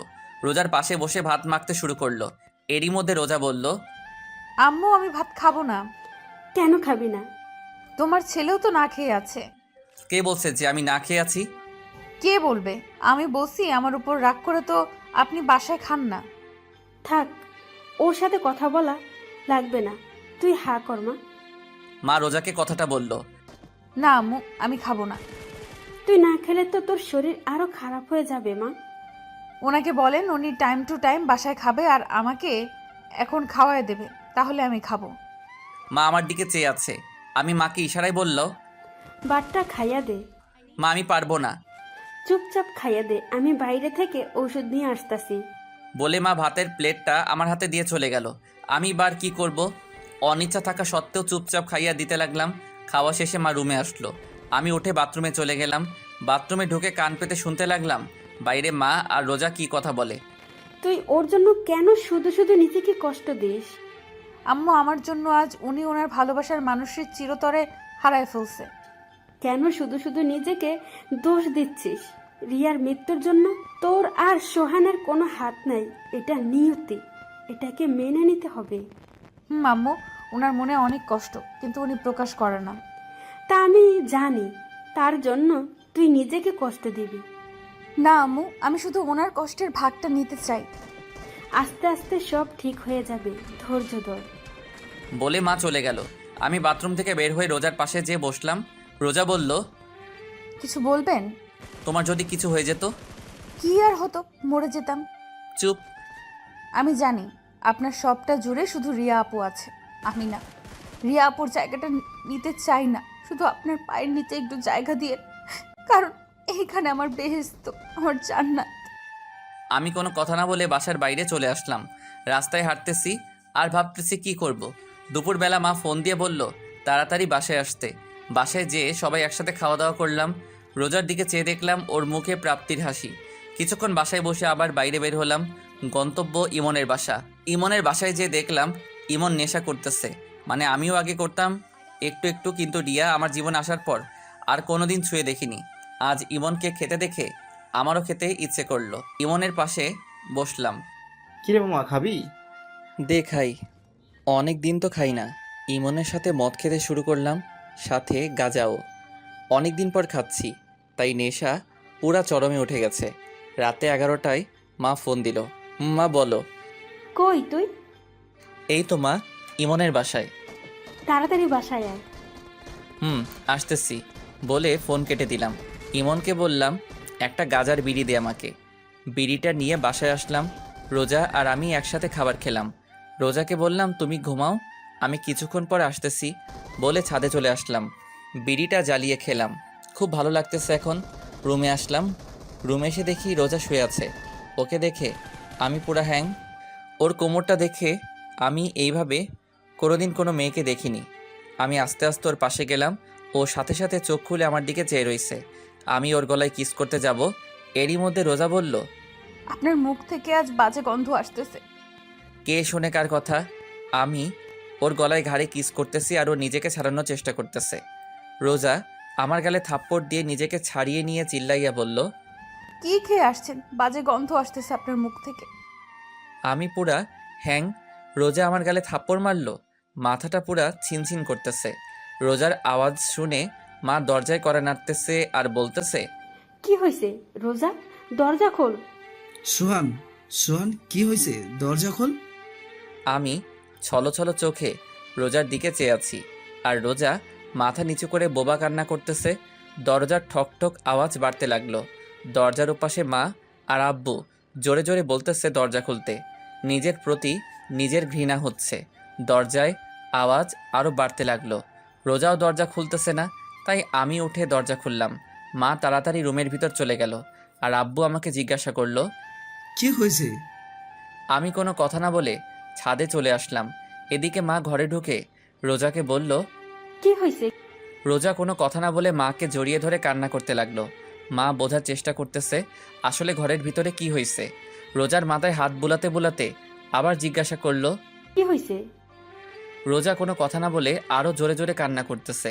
মা মনে করলো সোহান হয়তো আজ বেশি কিছু করছে, কারণ সোহান আগে পরেও রোজাকে মারছে, বেশি কথা বলছে। কিন্তু রোজা এমনভাবে কাঁদে নাই। কিন্তু আজ না, মা আর ভাবতে পারতেছে না। মার অনেক রাগ হচ্ছে সোহানের উপর। সোহানকে এখন হাতের কাছে পেলে কাঁচা চিবিয়ে খেত। এদিকে আমি ভাবতেছি কি করতে যাচ্ছিলাম রোজার সাথে, আমি নেশার ঘরে। কিন্তু তারপরেও রোজা আমার গায়ে হাত দিবে আমি কোনোদিনও ভাবতে পারি নাই। কিছুক্ষণ পর আস্তে আস্তে নিচে নামতে লাগলাম। রুমে ঢুকে দেখি মা আব্বু হল রুমে বসে আছে। মার রুমের দিকে চেয়ে দেখলাম রোজা মার রুমে বিছানার উপর বসে আমার দিকে চেয়ে কান্না করতেছে। তখন মা আমার সামনে এসে বলল কি হয়েছে সোহান? কানে কি কম শুনিস? কি হয়েছে বল। আমি কোনো কথা না বলে রুমের দিকে যেতে লাগলাম। তখনই আব্বু আমার ঘাড়ে হাত দিয়ে তার দিকে আমাকে ঘুরিয়ে ঠাস ঠাস করে 2টা থাপ্পড় মারল। আমি এইবার অবাক হলাম, কেননা আমার আব্বু আমার গায়ে আমার জানা মতে কোনোদিন হাত দেয় নাই, কিন্তু আজ রোজার জন্য আমার গায়ে হাত দিল। আমাকে মারছে দেখে রোজা রুম থেকে দৌড়ে বের হয়ে আমাকে জড়িয়ে ধরে বলতে লাগলো আমার স্বামীকে কেউ আমার জন্য মারবেন না। আমি রোজাকে ছাড়িয়ে নিয়ে বললাম আজ তোমার জন্য আমার আব্বু আমার গায়ে হাত দিল, আরও কত কিছু দেখার বাকি আছে আল্লাহই জানে বলে রুমে চলে আসলাম। আমার পিছন পিছন মা আর রোজা রুমে ঢুকলো। মা আমাকে বলতে লাগলো দেখ সোহান, এইভাবে চলতে থাকলে কেউ ভালো থাকবে না, না তুই না রোজা না আমরা, বাকিটা তোর হাতে। বলে মা রুম থেকে চলে গেল। রোজা দরজা লক করে আমার পা জড়িয়ে ধরে কান্না করতে লাগলো আর বলতে লাগলো আমাকে আপনি মাফ করে দিন, বিশ্বাস করেন আমি আপনাকে মারতে চাইনি, আমাকে মাফ করে দিন। বলে হাউমাউ করে কান্না করতে লাগলো। আচ্ছা ঠিক আছে, তুমি ঘুমিয়ে পড়ো। ও তারপরেও আমার পা ধরে কান্না করতে লাগলো। আমি রোজাকে ডানা ধরে ওকে উঠিয়ে বললাম, যাও ঘুমিয়ে পড়ো, রাত অনেক হয়েছে। ও যে গালে আমাকে মারছে, ওই গালে আলতো করে হাত দিয়ে বলল। সত্যি মাফ করেছেন তো? আমি ওর হাতটা গাল থেকে সরিয়ে বললাম, মাফ করছি। আর তুমিও আমাকে মাফ করে দিও। আসলে আমি একটু নেশা করছিলাম তো, তাই ওই টাইমে মাথা ঠিক ছিল না। কি, আপনি নেশা করছেন কেন? ভালো লাগছে করছি। যাও ঘুমিয়ে পড়ো। কেন করছেন আগে সেটা বলেন। এক কথা কিন্তু বারবার বলতে ভালো লাগে না। যাও ঘুমিয়ে পড়ো। রোজা আর কোনো কথা না বলে মাথা নিচু করে বিছানায় যে শুয়ে পড়ল। আর আমি রিয়ার চিঠিটা বের করে পড়তে লাগলাম। প্রিয় সোহান, তুমি যখন এই চিঠিটা পড়বে তখন হয়তো আমি থাকবো না, চিরদিনের জন্য মিশে যাব মাটির সাথে। আচ্ছা, আমি মরে গেলে তুমি কি কষ্ট পাবে? কষ্ট পাবে, কারণ তুমি আমাকে ভালোবাসো। সত্যিই কি তুমি আমাকে ভালোবাসো সোহান? বড্ড জানতে ইচ্ছে করে। অনেক স্বপ্ন ছিল তোমার বউ হবার, আমার কি পুরা কপাল, স্বপ্নই থেকে গেল। সোহান, একটা মেয়ের সবচাইতে দামি জিনিস কি জানো? মেয়ের স্বামীর ভালোবাসা। আমি চাইলেই তোমাকে আমার করে নিতে পারতাম, কি পারতাম না? কিন্তু একজনের স্বামীকে তার কাছ থেকে কেড়ে নিয়ে নিজেকে সুখী করতে পারবো না। আবার তোমাকে অন্য কারোর সাথে দেখবো, এটাও আমি মেনে নিতে পারবো না। অনেক কথা বলা ছিল তোমাকে, কিন্তু বলার না, কারণ তোমাকে আর কষ্ট দিতে চাই না। আমি কিছুক্ষণ আগে বিষ খেয়েছি, অনেক কষ্ট হচ্ছে আমার সোহান, অনেক কষ্ট হচ্ছে। তোমাকে খুব দেখতে ইচ্ছে করছে সোহান। আচ্ছা সোহান, কবুল বলার সময় তোমার কি একটি বারো আমার কথা কি মনে পড়ে নাই? আজ বড্ড জানতে ইচ্ছে করছে, আজ তোমার কাছ থেকে ভালোবাসা প্রমাণ নিতে ইচ্ছে করছে। আমাকে ক্ষমা করে দিও সোহান, তোমাকে না জানিয়ে চলে যাচ্ছে না ফেরার দেশে। ইহকালে তোমাকে পেলাম না তো কি হয়েছে, পরকালে খুব করে চেয়ে নেবো তোমাকে আল্লাহর কাছ থেকে। আচ্ছা সোহান, আমাকে কি তোমার মনে পড়বে কখনো? বড্ড জানতে ইচ্ছে করে। যদি কোনোদিন আমাকে অনুভব করতে মন চায়, তাহলে তখন চোখ বন্ধ করে তোমার হৃৎপিণ্ড বারবার হাত রেখে ওইখানে খুঁজে পাবে আমায়। যদি কোনোদিন আমাকে অনুভব করতে মন চাই তোমার, তাহলে চোখ বন্ধ করে তোমার হৃৎপিণ্ড বরাবর হাত রেখো, ওইখানে খুঁজে পাবে আমায়। এটি তোমার রিয়া। চিঠিটা পড়ে কান্না আসতেছে, অনেক কান্না আসতেছে। বিছানার দিকে চেয়ে দেখি রোজা আমার দিকে চেয়ে আছে আর কান্না করতেছে। রোজাকে বললাম, কান্না কেন করতেছো? রোজা আমার সামনে এসে হাঁটু ভাঁজ করে আমার সামনে বসলো, আর আমি সোফায় বসা আমার হাতটা ধরে বলতে লাগলো, আপনার কষ্টের ভাগটা দেবেন। আমি ছলছল চোখে রোজার দিকে চেয়ে আছি, আর রোজা আমার দিকে চেয়ে আছে উত্তরের আশায়। আমি কোনো কথা না বলে আস্তে আস্তে সোফার উপর মাথাটা এলিয়ে দিলাম। কখন যে ঘুমিয়ে পড়ছি খেয়ালই করিনি। সকালে ঘুম ভাঙার পর দেখি রোজা আমাকে জড়িয়ে ধরে ঘুমিয়ে আছে। এইটুকু সোফার উপর কি দুইজন ঘুমানো যায়? রোজা আমার শরীরের উপর ঘুমানো, কি মায়াবী চেহারা ওর। ভালোবাসা চাই আমার কাছ থেকে। আমি আদৌ রোজাকে ভালোবাসতে পারবো কি না সন্দেহ হয়। কি অদ্ভুত জীবন আমার, যাকে ভালোবাসলাম তাকে তো পেলাম না, আর যাকে চিনি না জানি না তাকেই পেলাম।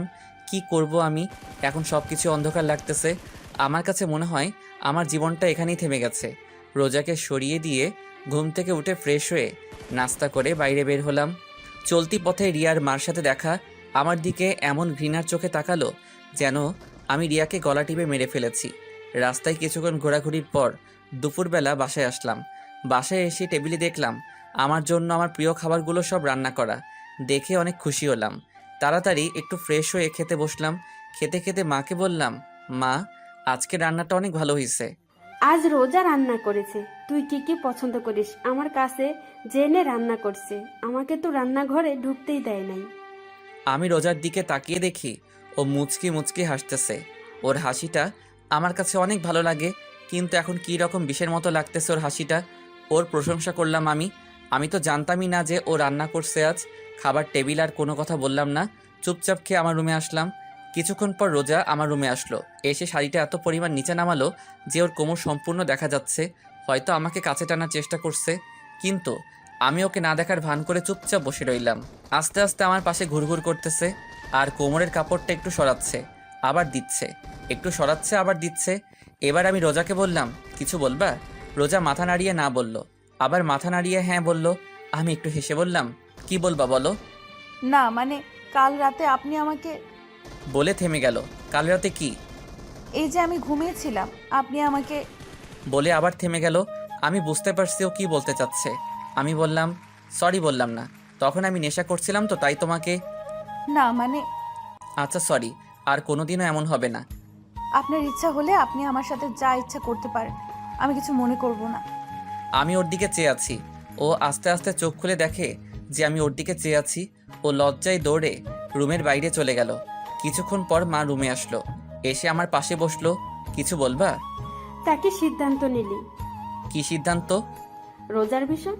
দেখ সোহান, মেয়েটা অনেক ভালো, চেহারাও ভালো, সব দিক দিয়ে ঠিক আছে। তাহলে তোরা রিয়ার যেদিন বিয়ে হবার কথা ছিল ওদিন তোর আর রোজার আবার বিয়ে হবে, কেননা সবাইকে দাওয়াত দেওয়া হয়ে গেছে। শোন সোহান, রোজাকে ভালোবাসতে না পারলে ওকে কষ্ট দিস না। বলে মা রুম থেকে চলে গেল। আর আমি ভাবতেছি সবাই রোজার কষ্টটা বোঝে, কিন্তু আমার মনটা যে হাহাকার করতেছে রিয়ার জন্য সেটা কেউ দেখে না। বিকেলবেলা আব্বু আমার রুমে আসলো। কিরে বাবা, কি করিস? কিছু না, এই তো বসে আছি। থাপ্পড়টা জোরে লাগছিল তাই না? আরে আব্বু তুমিও না। কালকের ব্যাপারটা কিছু মনে করিস না। আসলে আমাদের কোনো মেয়ে নেই তো, তাই রোজকে এইভাবে কাঁদতে দেখে মাথা ঠিক ছিল না। তুই কিছু মনে করিস না বাবা। না আব্বু, আমি কিছু মনে করি নাই। তা বাইরে আয়, বৌমা পায়েস রান্না করছে, আয় একসাথে খাবো। চলো আব্বু। তারপর সবাই একসাথে পায়েস খেলাম। মা আমাকে বললো রোজাকে নিয়ে আমার খালা বাড়ি আর মামা বাড়ি থেকে ঘুরে আসতে। আমাদের বাড়ি থেকে মামা বাড়ি আর খালা বাড়ি 10 মিনিটের রাস্তা। আমি মাকে না বলতে পারলাম না, কারণ সবাই এখন হাসি খুশি আছে। না বললে সবার মুখ কালো হয়ে যাবে। রোজাকে বললাম রেডি হতে।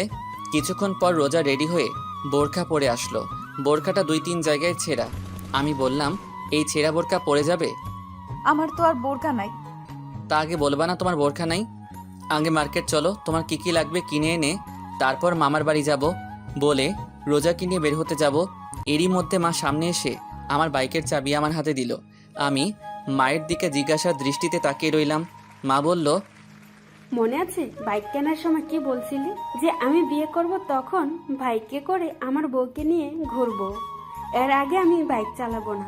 তা এখন তো বউ আছে, বউকে নিয়ে বাইরে ঘুরতে যাচ্ছ না, তো বাইকে নিয়ে যাও। বলে মা আমার হাতে কিছু টাকা দিয়ে চলে গেল। ছোট ভাইয়ের দিকে চেয়ে দেখি ও মিটমিট করে হাসতেছে। নিজের উপর নিজের রাগ হচ্ছে। কেন যে ওই দিন এই কথা বলতে গেলাম। বাইক নিয়ে বের হলাম।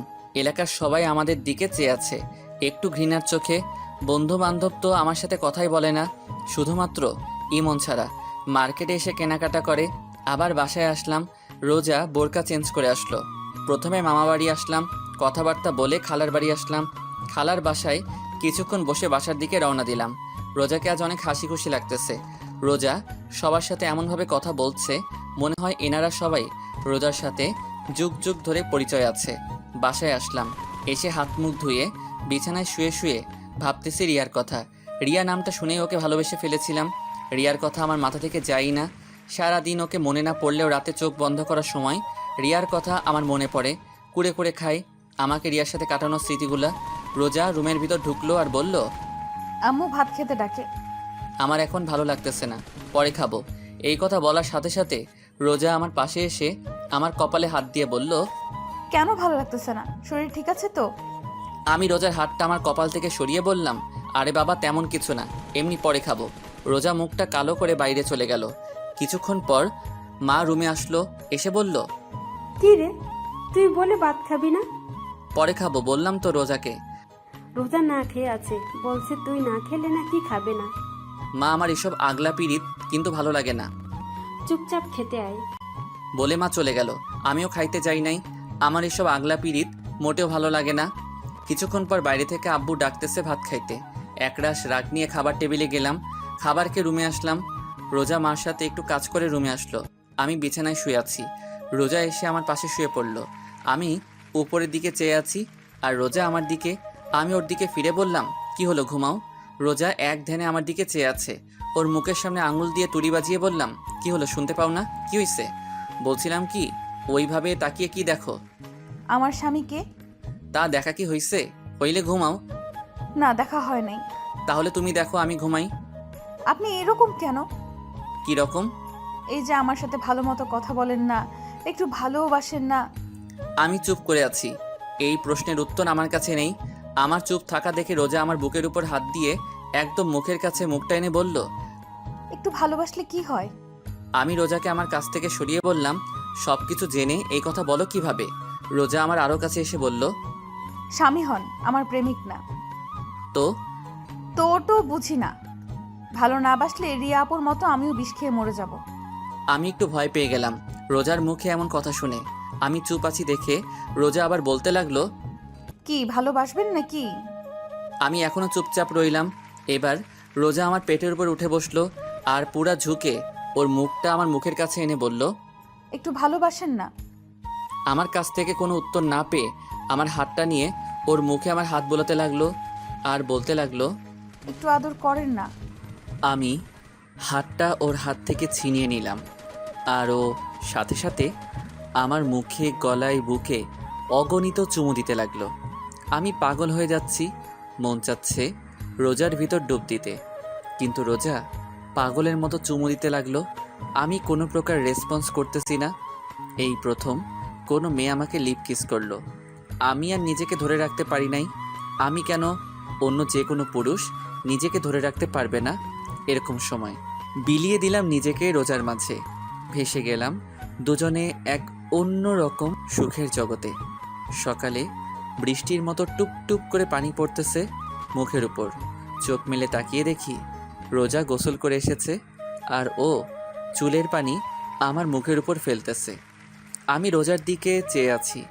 অনেক সুন্দর লাগতেছে ওকে আজ। কিরকম কাটলো রাতটা?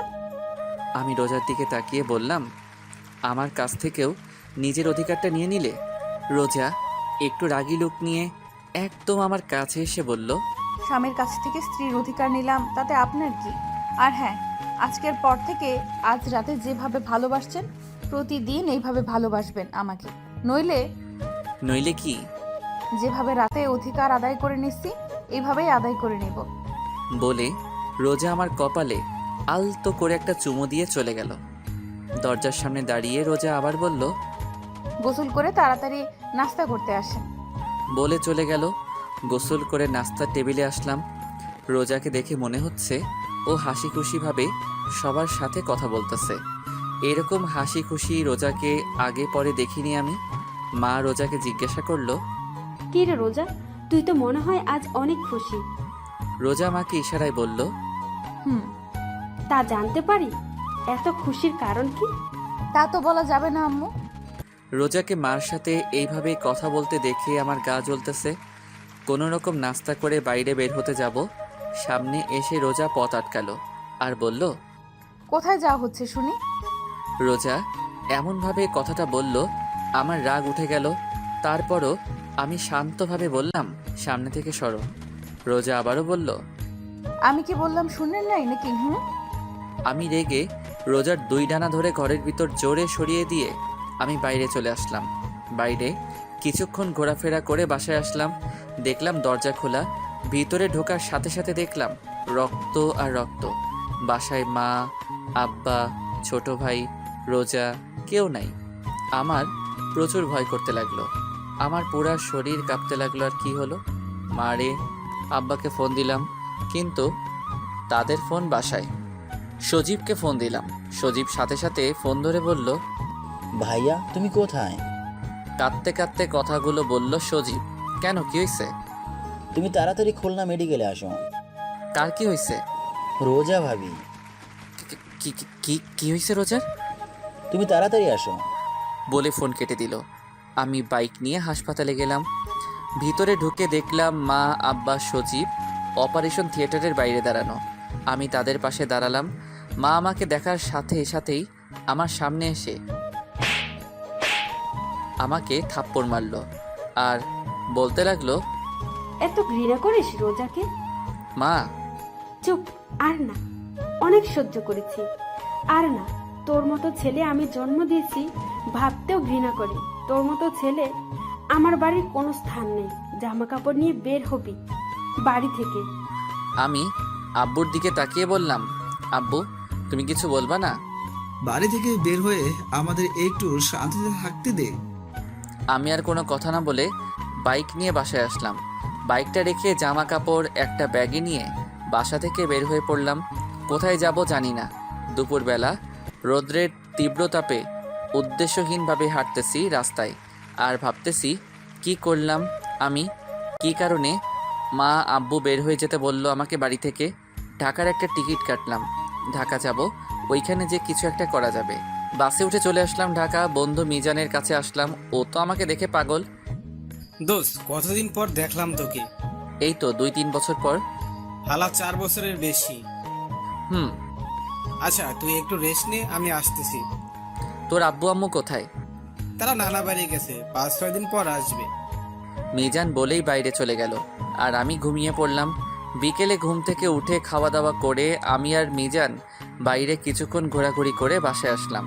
ছাদে বসে মিজান এসে পাশে বসলো আর বলল, তা মামা তোমার এই মন খারাপের কারণ জানতে পারি? মিজানকে সব বললাম। সব শুনে মিজান বলল, তা রোজার কি হয়েছে? তা তো দোস্ত আমিও জানি না রোজার কি হয়েছে। আচ্ছা এখন তুই কি করবি? কিছু তো একটা করা লাগবে। কোনো কাজ কাম আছে তোর হাতে? এখানে তো নাই, তো খুঁজতে হবে। আচ্ছা নিচে আয়, খেয়ে ঘুমাতে হবে। তুই যা, আমি আসছি।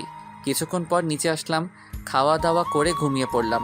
সকালে মিজান আমাকে ঘুম থেকে উঠিয়ে বলল, সোহান আমি কাজে গেলাম, নাস্তা টেবিলে রেডি আছে, ভাত তরকারি ফিরিয়ে আছে, ওভেনে গরম করে খেয়ে নিস, আমি গেলাম। মিজান কাজে চলে গেল। কোনো কাজ কাম নাই, তাই আমি আবার ঘুমিয়ে গেলাম। এদিকে অপারেশনের পর রোজাকে কেবিনে দেওয়া হলো। রোজার জ্ঞান ফেরার পর আব্বু আম্মু সবাইকে দেখলো, কিন্তু সোহানকে দেখলো না। রোজা মনে মনে ভাবতেছে হয়তো কেবিনের বাইরে আছে। এইভাবে ভাবতে ভাবতে সকাল গড়িয়ে দুপুর, দুপুর গড়িয়ে রাত, সোহানের দেখা নাই। রোজার এমন অস্থিরতা দেখে মা জিজ্ঞাসা করলো, কি হয়েছে, এমন করতেছিস কেন? রোজা সহ্য করতে না পেরে কান্না করে দিল। কি রে, কি হয়েছে বলবি তো? রোজা কাঁদতে কাঁদতে বলল, উনি কই? উনি কে? আমার স্বামী। ও সোহান, ও একটা কাজে কিছুদিনের জন্য বাইরে গেছে। মা আর কোনো কথা বলল না, উঠে বাইরে চলে আসলো। আর রোজা মনে মনে ভাবতেছে, আমি হসপিটালে, তারপরও উনি চলে গেছে। আমার চাইতে কাজ বড় ওনার। আসুক উনি, আর কথা বলবো না। ওনার সাথে কিভাবে নিজেকে রোজার মনে অভিমান জমতে থাকে সোহানের প্রতি। এদিকে রাতে, দোস্ত একটা কাজ আছে, করবি? কি কাজ? ড্রাইভারি। তুই তো ড্রাইভ করতে জানিস। আচ্ছা আমি করব। কবে থেকে যাব? সকালে তুই আর আমি যে কথা বলবো, আর বেতন 15 বা 16,000 দিতে পারে। করবি তুই? শখের বসে গাড়ি চালানো শিখছিলাম, কিন্তু এখন। তারপর ঘুমিয়ে পড়লাম। সকালে যে কথাবার্তা বলে কাজে লেগে গেলাম। এভাবে দেখতে দেখতে 10 দিন কেটে গেল। সোহান আর রোজার আবার বিয়ে হওয়ার কথা ছিল, কিন্তু সোহান নাই, তাই বিয়েও হয় নাই। রোজা এই 10 দিনে 1000 বারের উপর মা আব্বুকে জিজ্ঞাসা করলো সোহানের কথা। উনি কোথায় আছে, কি করে, কবে আসবে ইত্যাদি। সোহানের আব্বু আম্মু কৌশলে এড়িয়ে যায় রোজার থেকে। রোজা একা একা থাকতে পারতেছে না, দম বন্ধ হয়ে আসছে রোজার। একটা মুহূর্ত সোহানকে ছাড়া ভাবতে পারে না রোজা। এইভাবে দেখতে দেখতে আরও 20 দিন কেটে গেল। রোজা এই কয়দিনে ভালোভাবে লক্ষ্য করলো যে ও হাসপাতাল থেকে আসার পরে কাউকে সোহানের সাথে কথা বলতে দেখে নাই। ফোনে কেউ সোহানের কথা জিজ্ঞাসা করে না, সবাই যে যার কাজে ব্যস্ত থাকে। তাহলে সোহান কোথায় গেছে? আজকে আমার জানতেই হবে সোহান কোথায়। রোজা সোজা সজীবের রুমে গেল, যে সজীবকে জিজ্ঞাসা করলো, সজীব, তোমার ভাইয়া কই? ভাইয়া তো একটা কাজে বাইরে গেছে, কদিন পর চলে আসবে। সজীব, তোমার ভাইয়ার কসম, তোমার ভাইয়া কোথায় আমাকে বলো। না মানে ভাবি। সজীব বলো। সজীব আমতা আমতা করে বলল, ভাইয়াকে বাসা থেকে বের করে দিয়েছে আব্বু আম্মু। রোজা কথাটা শুনে ধপ করে নিচে বসে পড়ল আর বলল, কেন? তোমার জন্য। আমার জন্য মানে? ওই দিন তোমাকে ধাক্কা দিয়ে ফেলে দিচ্ছিল, তাই তোমার মাথা পেটে রক্ত পড়তেছিল। আমরা তোমাকে হাসপাতালে নিয়ে গেছিলাম। তখন ভাইয়া হাসপাতালে আসে, তখন মা আব্বা তাকে বাসা থেকে বের করে যেতে বলছিল। তখন ভাইয়া চলে যায়। ভাইয়া এখন কোথায় আছে আমরা জানি না। রোজা হাউমাউ করে কান্না করতে লাগলো। রোজার চোখ থেকে কান্নার স্রোত বইতে থাকলো। রোজার কান্নার আওয়াজ শুনে সোহানের মা রুমে ঢুকলো। সজীবের দিকে তাকালো। সজীব ইশারায় মাকে বলল, সব বলে দিছি। মা আস্তে। রোজার মাথায় হাত রাখলো। রোজা ফুপিয়ে কাঁদতে কাঁদতে বলল, আম্মু ওই দিন ইনে আমাকে ধাক্কা দেয় নাই, শুধু সরিয়ে দিছে। আমার শাড়ি ওই দিন পায়ে পেঁচিয়ে গিয়েছিল, তার জন্য আমি পড়ে গেছি। সোহানের মা রোজার কথা শুনে নিশ্চুপ। কি বলবে? সে তো ভাবছে রোজাকে সোহান দেখতে পারে না, ঘৃণা করে, তাই ওই দিন ধাক্কা দিয়ে ফেলে দিছে। ওই দিন রোজাকে সোহান সরিয়ে দেওয়ার কারণে রোজার পায়ে রোজার শাড়ি পেঁচিয়ে যায় আর রোজা পড়ে যায়। মারাত্মকভাবে আঘাত হয় রোজার, তাই অনেক রক্তক্ষরণ হয়। এত রক্ত দেখে সোহানের মা ভয় পেয়ে যায়। লজ্জা, ঘৃণা, রাগে, অভিমানে ওই দিন সোহানকে বাড়ি থেকে বের হয়ে যেতে বলে সোহানের মা, সাথে সোহানের আব্বুও। কিন্তু সোহান সত্যি চলে যাবে এটা তারা ভাবতেও পারেনি। তারপর যখন চলে গেছে তাদের এক বিন্দু আফসোস হয় নাই সোহানের জন্য, কিন্তু এখন হচ্ছে আফসোস রোজার কথা শুনে। কেন যে ওই দিন সোহানকে যেতে বলল? সোহানের মা রোজার মাথায় হাত বুলাতে বুলাতে বলল, চলে আসবে সোহান। রোজা অনবরত কান্না করতেছে। রোজা ফুপিয়ে ফুপিয়ে কান্না করতে লাগলো আর বলতে লাগলো, আম্মু আমি ওনার জীবনে আসার পর উনি কষ্ট ছাড়া আর কিছুই পায় নাই। তুই শুধু শুধু নিজেকে দোষ দিচ্ছিস।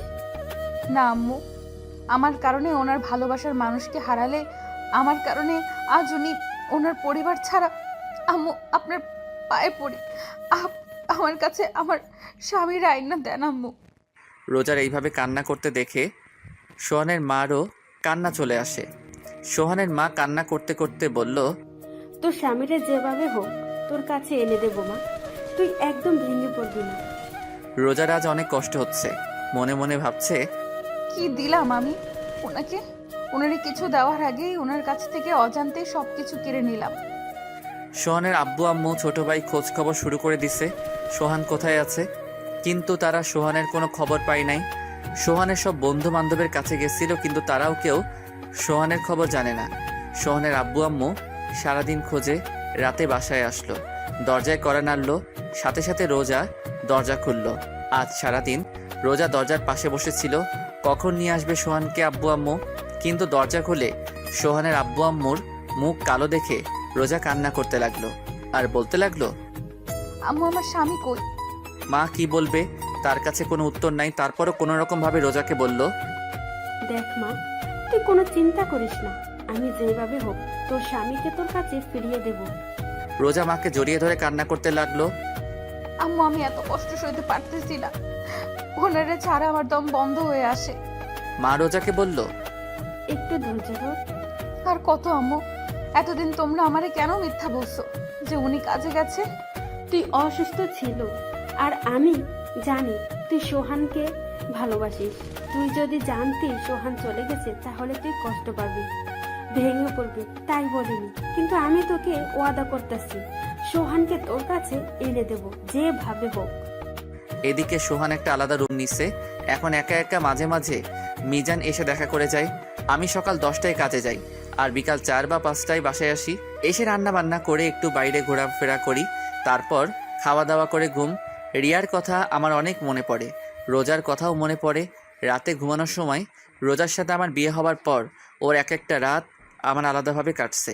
কোনোদিন রোজা রাগ করে থাকতো, কোনোদিন কান্না করতো, কোনোদিন জড়িয়ে ধরে শুয়ে থাকতো, কোনোদিন আবার অভিমান করতো। আবার কোনো একদিন রাতে অনেক ভালোবাসা দিছিল আমাকে রোজা। জানি না ওই দিন রোজার কি হয়েছিল, বেঁচে আছে না মারা গেছে তাও জানি না। মাঝে মাঝে ফোনটা অন করতে মন চায়, মা আব্বুর সাথে কথা বলতে মন চায় এখনই বাড়ি যাই।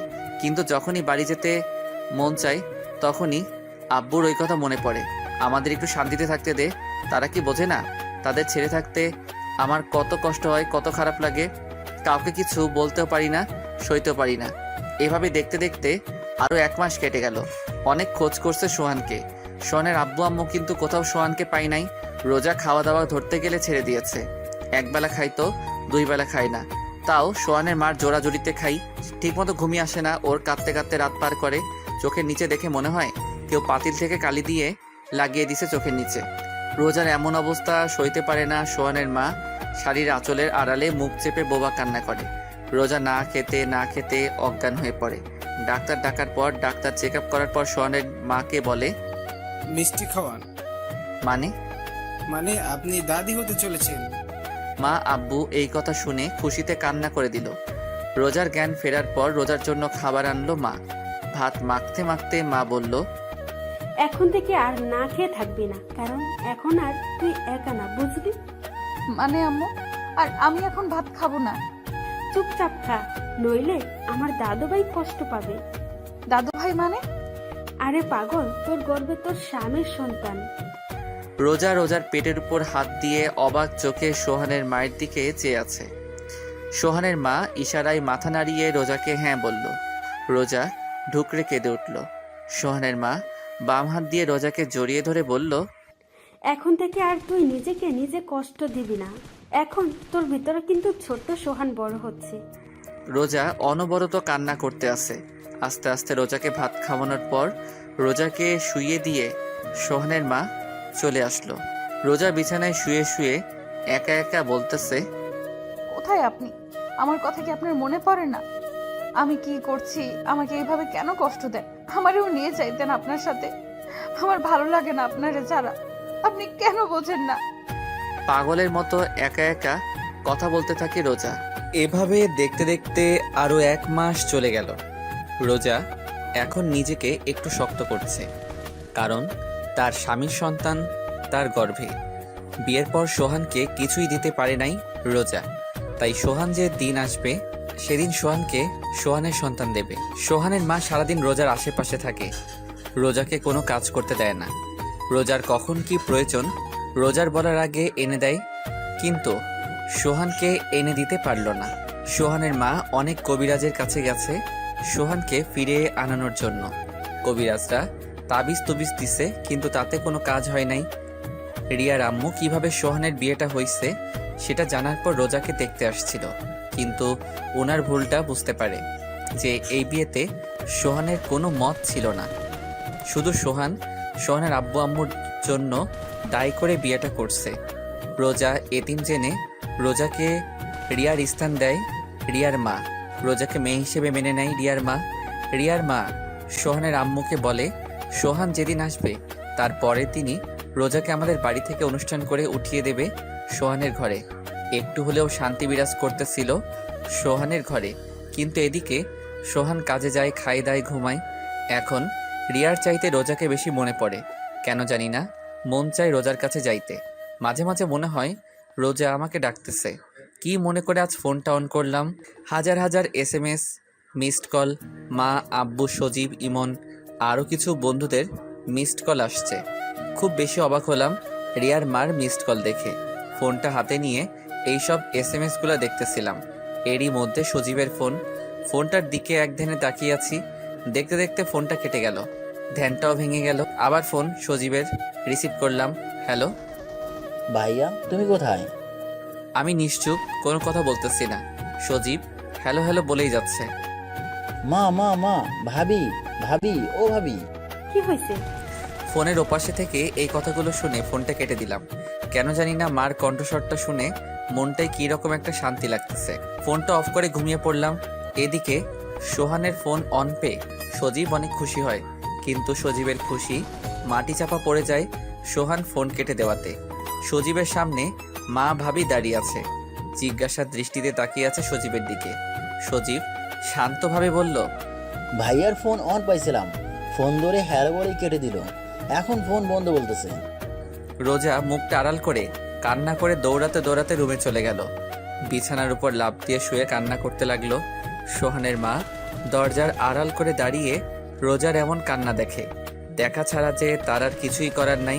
রিয়ার আব্বু আম্মু, সোহানের আব্বু আম্মু, সজীব সোহানের কিছু খালাতো ভাই মিলে সোহানকে খুঁজছিল, কিন্তু কোথাও পেল না।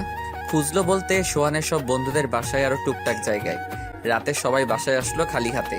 দরজা খুলে যখন দেখে সোহান নাই, নিমিষেই মুখটা অন্ধকার হয়ে যায় রোজার। এইভাবে দেখতে দেখতে আরো কিছুদিন কেটে গেল। একদিন সকালে ইমন আসলো সোহানের বাসায়। দরজায় কড়া দিয়ে দাঁড়িয়ে আছে। সোহানের আম্মু এসে দরজা খুলল। ইমনকে দেখেই বলল, আরে ইমন, আয় ভিতরে আয়। ইমন ভিতরে যে বসলো। তুই বস, আমি চা নিয়ে আসি। না খালা, চা খাবো না, একটু আগে খেয়েছি। আগে বলেন, সোহানের কোনো খোঁজ পাইলেন? না, এখনো কোনো খোঁজ খবর পাই নাই। তুই জানিস সোহান কোথায়? জানি না কোথায় আছে, কিন্তু কার কাছে আছে সেটা জানি। ইমনের কথা শুনে মার চোখ ভিজে উঠল। ভেজা ভেজা চোখে ইমনকে জিজ্ঞাসা করলো, কার কাছে আছে আমার সোহান? খালা মিজান থাকতো না আপনাদের বাসায়? আমার মনে হয় সোহান ওর কাছে আছে, কেননা এই দেখেন মিজান আর সোহানের একটা ফটো ফেসবুকে মিজান ছাড়ছে। সোহানের মা এক ধ্যানে ছবিটার দিকে তাকিয়ে আছে। ফোনটা হাতে নিয়ে রোজার রুমে গেল সোহানের মা। যে দেখে রোজা বিছানায় শুয়ে শুয়ে পেটের উপর হাত দিয়ে কান্না করতেছে। রোজা সোহানের মাকে দেখে বৃথা চেষ্টা করলো চোখের পানি আড়াল করার। সোহানের মা রোজার পাশে বসে ফোনটা দেখিয়ে বলল, এই দেখ তোর স্বামী। রোজা চুপচাপ ছবিটার দিকে তাকিয়ে আছে। ফোনটায় সোহানের ছবির উপর হাত দিয়ে সোহানকে অনুভব করতে লাগলো। আর চোখ থেকে তো পানি পড়তেছে। তুই আর কান্না করবি না, তোর স্বামীরা তোর কাছে 2 দিনের মধ্যে এনে দিব। আম্মু আমি এখনই যাবো ওনার কাছে। এতদিন ধৈর্য ধরছিস, আর 2টা দিন মা, একটু ধৈর্য ধর। এই কথা বলে ফোনটা নিয়ে ইমনের কাছে দিল। আরো কিছুক্ষণ ইমনের সাথে কথা বলল মা। তারপর ইমন চলে গেল। কিছুক্ষণ পর সোহানের আব্বু বাসায় আসলো। আসার সাথেই সোহানের আম্মু জিজ্ঞাসা করলো, পাশের বাসা রেহানারা থাকতে মনে আছে? মনে থাকবে না কেন? মিজানের আম্মু কথা বলছো তো? হুম। তারা তো 4 বছর আগে এখান থেকে চলে গেছে, তো এখন কি? আমাদের সোহান ওখানে। কি? তোমার ডায়েরিতে নাম্বার আছে, ফোন দাও রোহানকে। তুমি জানলে কেমন করে? আর ওরাতে ঢাকা থাকে? এত কথা বলার সময় নাই, তুমি নাম্বার বের করে ফোন দাও। আর আমি জানি ওরা ঢাকা থাকে, তার জন্য সচিব গেছে টিকিট কাটতে। তুমি শুধু ফোন দিয়ে জিজ্ঞাসা করো ঢাকা কোথায় থাকে সোহান। মিজানের মার সাথে কথাবার্তা বলে রওনা হলো ঢাকার উদ্দেশ্যে। সোহানের আব্বু আম্মু সজীব আর রোজাও যাচ্ছে ঢাকায়। সারাটা পথ রোজা কান্না করতেছিল, কিন্তু ওর মুখে এক অদ্ভুত রকমের তৃপ্তি ছিল। সকাল 8টায় দরজায় অনেক জোরে ধাক্কাধাক্কির আওয়াজ শুনে ঘুম ভাঙলো। ঘুম ঘুম চোখে দরজা খোলা মাত্রই কেউ একজন ঝাপটে করে জড়িয়ে ধরলো। সামনের দিকে তাকিয়ে দেখি মা, আব্বু, সজীব দাঁড়িয়ে আছে। আর রোজা আমাকে জড়িয়ে ধরে কান্না করতে লাগলো। রোজাকে নিজের থেকে ছাড়িয়ে নিতে যাব, তখনই মা ইশারায় বলল ওকে রুমে নিয়ে যেতে। রোজার কানের কাছে মুখ নিয়ে বললাম, ছাড়ো, সবাই দেখতেছে। রোজা কোনো কথা বলতেছে না, আমাকে জড়িয়ে ধরে কান্না করতেছে। রোজাকে জড়িয়ে ধরা অবস্থায় রুমে নিয়ে আসলাম। ওকে বিছানায় বসাতে যাব, রোজা আরও আমাকে ঘুরিয়ে বিছানায় ফেলে আমার বুকে মাথা দিয়ে কান্না করতেছে। ওর এমন কান্না দেখে নিজের কাছে অনেক খারাপ লাগতেছে। আমি রোজাকে বললাম, কান্নাটা থামাও, আমার শার্ট ভিজে যাচ্ছে। রোজা আমার কথার কোনো উত্তর না দিয়ে আমাকে আরও জোরে জড়িয়ে ধরে কান্না করতে লাগলো। রোজা প্লিজ কান্নাটা থামাও। রোজা কোনো কথা না বলে আমার হাতটা ওর পেটের উপর রাখলো। চলো চলো চোখে তাকিয়ে আছে রোজা। আমার বুঝতে বাকি না রোজা পেটের উপর হাত দিয়ে কি বোঝাতে যাচ্ছে। আমি খুশিতে ওর কপালে একটা গভীর চুমু খাই। রোজা চোখ বুঝে আরো শক্ত করে জড়িয়ে ধরলো আমায়। কিছুক্ষণ পর রোজা ঘুমিয়ে পড়ছে আমার বুকে। মা দরজার সামনে দাঁড়িয়ে আমাকে ডাকতেছে, উঠতে যাব। এর মধ্যে মা রুমে ঢুকলো। রোজা এখনো আমাকে জড়িয়ে ধরে ঘুমিয়ে আছে। উঠতে যাব, এরই মধ্যে মা বলে উঠলো, থাক, ওঠা লাগবে না, শুয়ে থাকবি। রোজার মাথায় হাত বুলাতে বুলাতে মা বলল, কতদিন পর মেয়েটাকে একটু শান্তিতে ঘুমাতে দেখলাম। তুই চুপচাপ শুয়ে থাক, ওর ঘুম ভাঙলে উঠিস। মা এই কথা বলে বাইরে থেকে দরজা লাগিয়ে চলে গেল। আমি পলকহীনভাবে তাকিয়ে আছি রোজার দিকে। কত বদলে গেছে মাত্র কয়েক মাসে। ওর চোখে মুখে আগের মতো সেই মায়া নেই, কিন্তু কষ্টের ছাপ স্পষ্ট। ও এমনভাবে আমার বুকের উপর মাথা দিয়ে শুয়ে আছে যে আমি নড়াচড়া করতে পারতেছি না। এমনভাবে আমার বুকের উপর মাথা রেখে আছে। দুপুরবেলা রোজার ঘুম ভাঙল। বুক থেকে মাথাটা তুলে আমার দিকে ঘুম ঘুম চোখে তাকিয়ে আবার কান্না করে দিল। রোজার চোখের পানিটা মুছে দিয়ে বললাম, কি হয়েছে, কাঁদতেছো কেন? ও কোনো কথা না বলে শক্ত করে জড়িয়ে ধরে বুকের উপর মাথা রেখে কান্না করতেছে। আমি ওর পিঠে আস্তে করে হাত দিয়ে একটু নাড়া দিয়ে বললাম, রোজা, তোমাকে আমি একদিন বলছি আমার সামনে কান্না করবে না। এইবার রোজা কান্না থামিয়ে চুপচাপ বুকে শুয়ে আছে। রোজা রোজা রোজা কি কথা বলবা না? আচ্ছা ঠিক আছে, কথা বলা লাগবে না, এরকম বোবা হয়ে থাকো। দেখি সরো, আমি উঠবো। এই কথা বলার সাথে সাথে রোজা আরো শক্ত করে আমাকে জড়িয়ে ধরলো। তা কিছু তো বলো। আপনি আমাকে রেখে চলে আসছেন কেন? আমি কোনো কথা না বলে চুপচাপ শুয়ে আছি। আমার চুপ থাকা দেখে রোজা বলল, আপনি কি আমাকে আরো কষ্ট দিবেন? কি রকম অদ্ভুতভাবে কথাটা বলল রোজা। আমার কাছে মনে হলো ওর এই কথাটা বলতে অনেক কষ্ট হয়েছে। আমার আবার চুপ থাকা দেখে রোজা আস্তে আস্তে ওর মুখটা আমার মুখের কাছে আনলো আর বলল, কি হলো? এখন তো দেখি আপনি বোবা হয়ে গেছেন। আমি কি বলবো? ও জোরে জোরে নিঃশ্বাস নিতেছে আর ওর সব নিঃশ্বাস আমার মুখের উপর পড়তেছে। অনেক ভালো লাগতেছে এই মুহূর্তটা। মন চাচ্ছে ওর ঠোঁটে একটু ডুব দেই, কিন্তু মনের কথা মনে রেখে রোজাকে আমতা আমতা করে ঢোক গিলে বললাম, শুধু রোজা। রোজা বলার সাথে সাথে রোজা ও ঠোঁটটা আমার ঠোঁটে ডুবিয়ে দিল। কতক্ষণ ছিলাম আমি জানি না। দরজায় কড়া শুনে দুজনের হুঁশ আসে। লজ্জায় কেউ কারো দিকে তাকাতে পারছি না। আমি দরজা খুলতে যাব, এরই মধ্যে রোজা চিল্লায়, বলে উঠল, কে? দরজার ওপাশ থেকে মা বলে উঠল, আমি। আম্মু তুমিও না, তুমি যাও, আমরা পরে বের হচ্ছি।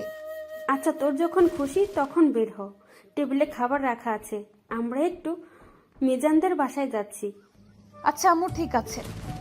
আচ্ছা, আমি যাই। তাড়াতাড়ি আসবে আম্মু। হুম। মা আব্বু চলে গেল। আমি রোজাকে বললাম, মার সাথে কেউ এভাবে কথা বলে? আমি বলি, আমার মা আমি যেমন কথা বলি তাতে আপনার কি?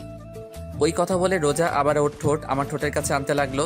আমি বললাম, রোজা না, একদম না। আবার ডুবিয়ে দিল রোজা রোজার ঠোঁট আমার ঠোঁটের উপর।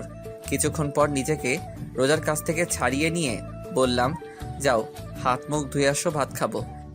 না, আমার খিদা নাই, আমি অন্য কিছু খাবো। আমার ঠোঁট দেখিয়ে বলল কথাটা। আমিও একটু রাগী লুক নিয়ে বললাম, এতক্ষণ খাইছো, মন ভরে নাই? ও একটু কান্না করে দিয়ে বলল, আপনি খালি রাগ দেখান আমার উপর। আচ্ছা আচ্ছা, আর রাগ দেখাবো না, এইবার তো কান্না থামাও। আগে আমার এইখানে এইখানে এইখানে চুমু দেবেন, তাহলে কান্না থামাবো। একটু বেশি বেশি হয়ে যাচ্ছে না? এইবার রাগী লুক নিয়ে বলল, দেবেন না তাই তো? আপনি আর কি দিছেন আমাকে কষ্ট ছাড়া? আচ্ছা আচ্ছা দিতেছি, বলে ওর দিকে আগাতে লাগলাম। ও চোখ বন্ধ করে আছে, চোখটা হালকা ভিজা ভিজা, ঘন ঘন ঢোক গিলতেছে। চোখের নিচে কালো দাগ পড়ে আছে, তো কি হয়েছে? ওকে এখন অনেক সুন্দর লাগতেছে। আমি একদম ওর কাছে গিয়ে দাঁড়িয়ে আস্তে করে বললাম, দেওয়া কি লাগবেই? রোজা কোনো কথা না বলে চোখ বন্ধ থাকা অবস্থায় মাথা নাড়িয়ে হ্যাঁ বলল। আমি প্রথমে ওর কপালে, তারপর ঠোঁটে, তারপর গলায় একটা একটা করে চুমু দিলাম। গলায় চুমু দেওয়ার সাথে সাথে রোজা আমাকে ঝাপটে ধরলো। অনেকক্ষণ পর ছাড়লো আমাকে। যাও হাত মুখ ধুয়ে আসো, ভাত খাবো এখন। হুম। রোজা ফ্রেশ হয়ে আসলো, তারপর আমি একটু ফ্রেশ হলাম। দুজনে একসাথে খাবার টেবিলে বসলাম। আমি খেতে শুরু করলাম, কিন্তু রোজা না খেয়ে আঙুল দিয়ে ভাত নাড়াচাড়া করতেছে। তাই আমি বললাম, খাও। রোজা কোনো কথা বলতেছে না। আমি আবার বললাম, কি হলো, খাও। এবার রোজা আমতা আমতা করে বলল, কেউ যদি খাওয়াইয়া দেয় তাহলে আমি খাবো, আর নইলে খাবো না। এই যে ঢংনা করে চুপচাপ খাও। রোজা কোনো কথা না বলে খাবার টেবিল থেকে উঠে রুমে চলে গেল। আমি এখন আর কি করব? একটা প্লেটে ভাত তরকারি নিয়ে রুমে আসলাম। রুমে এসে দেখি রোজা বিছানায় শুয়ে কান্না করতেছে। আমি ওর ঘাড়ে হাত দিয়ে ডাক দিলাম, রোজা এই নাও খাও, না খাইলে তো শরীর খারাপ হবে তোমার। আমি না খেলে আপনার কিছু যায় আসে? আর আমার শরীর খারাপ হলে আপনার কি?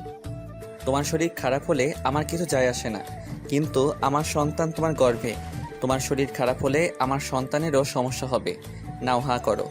এখনো মুখ ফুলিয়ে অন্যদিকে ফিরে বসে আছে রোজা। ওর শরীর আর ওর চেহারা দেখে অনেক কষ্ট হচ্ছে।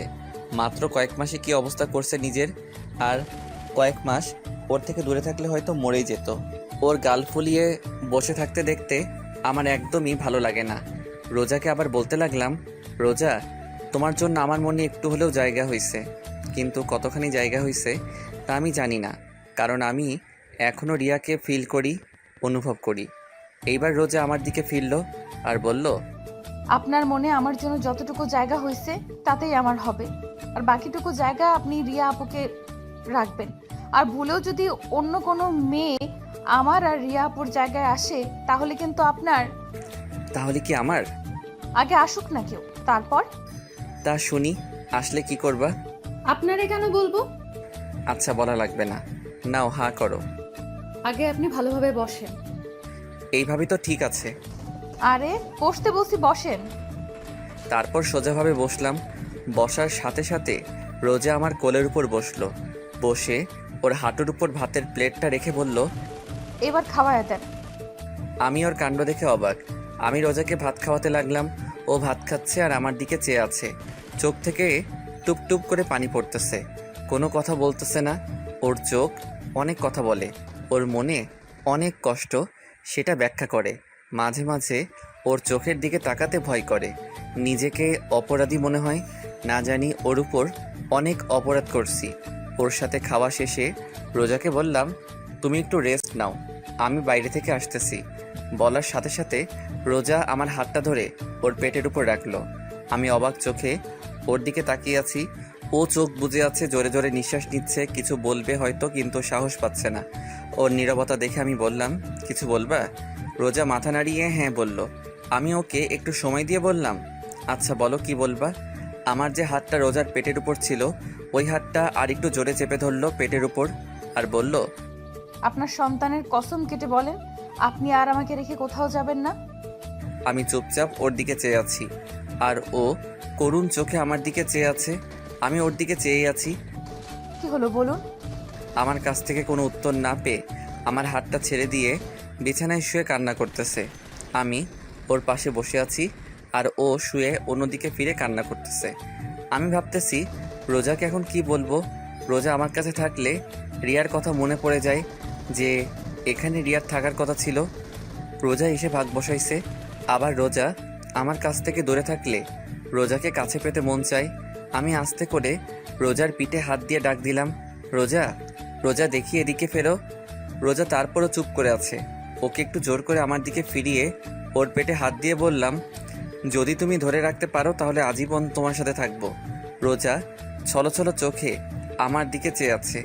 আমি বললাম, কি হলো, পারবা তো? পারবো মানে?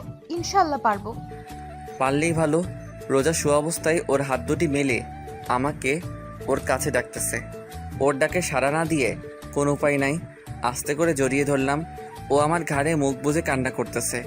আমি ওর কানের কাছে আমার মুখটা নিয়ে বললাম, এত পানি তোমার চোখে কোথা থেকে আসে?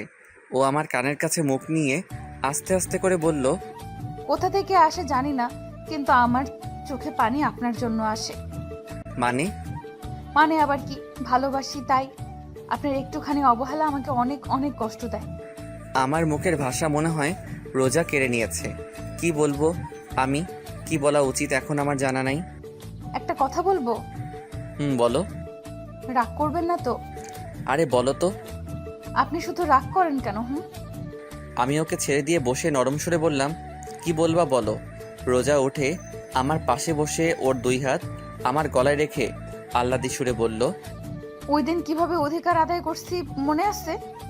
আমি আমতা আমতা করে বললাম, কোন দিন? বলার সাথে সাথে রোজা আমাকে ধাক্কা দিয়ে বিছানায় ফেলে আমার উপর উঠে বসে বলল, এবার মনে পড়ছে কোন দিন? আমি আবার বললাম, কোন দিন?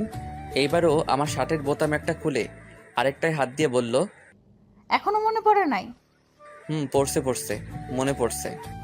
তাহলে এতক্ষণ ঢং করলেন কেন? না মানে। তাহলে শুরু হয়ে যাক। কি? কি মানে? বলেই মুখে কিস করতে লাগলো। এরই মধ্যে দরজা খোলার শব্দ শুনলাম, মনে হয় মা আব্বু আইছে। এদিকে রোজা পাগল হয়ে গেছে। রোজাকে বললাম, মা আইছে সরো। রোজা কোনো কথা না বলে ও ওর কাজ করতেছে। রোজাকে এক প্রকার জোর করে নিজের থেকে ওকে ছাড়িয়ে বাইরে আসলাম। বাইরে আসার সাথে সাথে মা ঘরের ভিতর ঢুকতেছিল। আমারে বের হতে দেখে মা বলল, রোজা কই? আমি বললাম, আসছো সেই সকালে, আমাকে একবারও জিজ্ঞাসা করছো আমি কেমন আছি? তুই কেমন আছিস আমার জানা লাগবে না। আমার নাতির মা কেমন আছে, কেমন থাকবে সেটা জানলেই চলবে আমার। দেখি সর। আর রোজা কোথায়? রুমে আছি। রুমে যেতে যেতে বলল, রাত 8টায় বাসায় খুলনা যাব, রেডি থাকিস। মিজান টিকিট কাটতে গেছে। তারপর আব্বুর সাথে টুকটাক কথা বললাম। আব্বু একটু ইমোশনাল হয়ে বলল, তখন রাগের মাথায় এইসব বলছি, আরো অনেক কথা ইত্যাদি।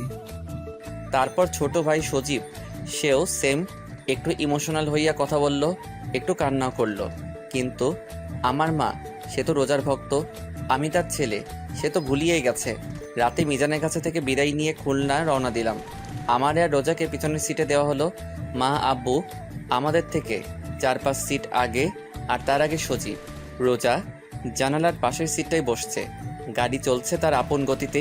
রোজা ওর দুই হাত দিয়ে আমার এক হাত জড়িয়ে ধরে আছে। রোজার মাথাটা আমার ঘাড়ের উপর, জানালা থেকে বাতাস ঢুকতেছে আর সেই বাতাসে রোজার কিছু চুল আমার মুখের উপর পড়তেছে। অনেক ভালো লাগতেছে আমার। রোজার চুলে এক অদ্ভুত রকমের ঘ্রাণ আছে, কী রকম একটা মাতাল করা ঘ্রাণ। প্রায় মধ্যরাত, তখন আশেপাশে প্রায় মানুষ ঘুমে, আবার কেউ কেউ মোবাইলে ব্যস্ত। আর আমি চেয়ে আছি রোজার দিকে। অপরূপ সুন্দর লাগতেছে রোজাকে।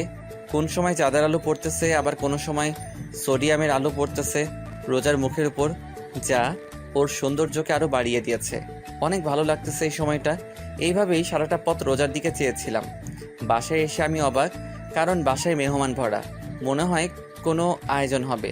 রুমে আসলাম, কতদিন পর আমার নিজের রুমে আসলাম। বিছানায় গাটা এলিয়ে দিলাম। বাসায় আসার পর রোজাকে আর দেখতে পাই নাই। মনে মনে ওকে খুঁজছি, কিন্তু পাই নাই।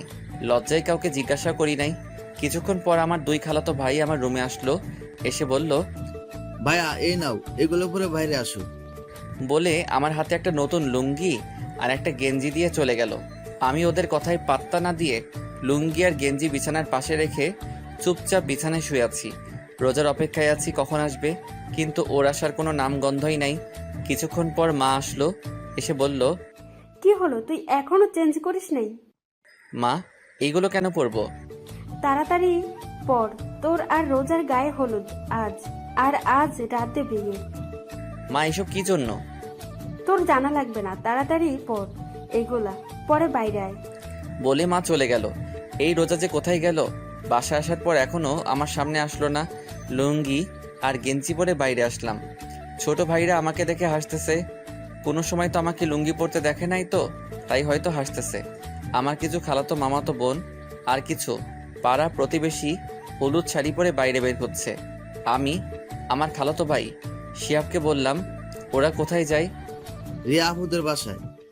আমি অবাক চোখে শিহাবের দিকে তাকিয়ে বললাম, রিয়াদের বাসায় যাই কেন? আরে রোজা ভাবি তো রিয়া আপুদের বাসায়, সকালে রিয়া আপুর মা এসে নিয়ে গেছে রোজা ভাবিকে। আমি শিহাবের কথা আগামাথা কিছুই বুঝি নাই। তা রোজাকে কেন নিয়ে গেছে রিয়ার আম্মু?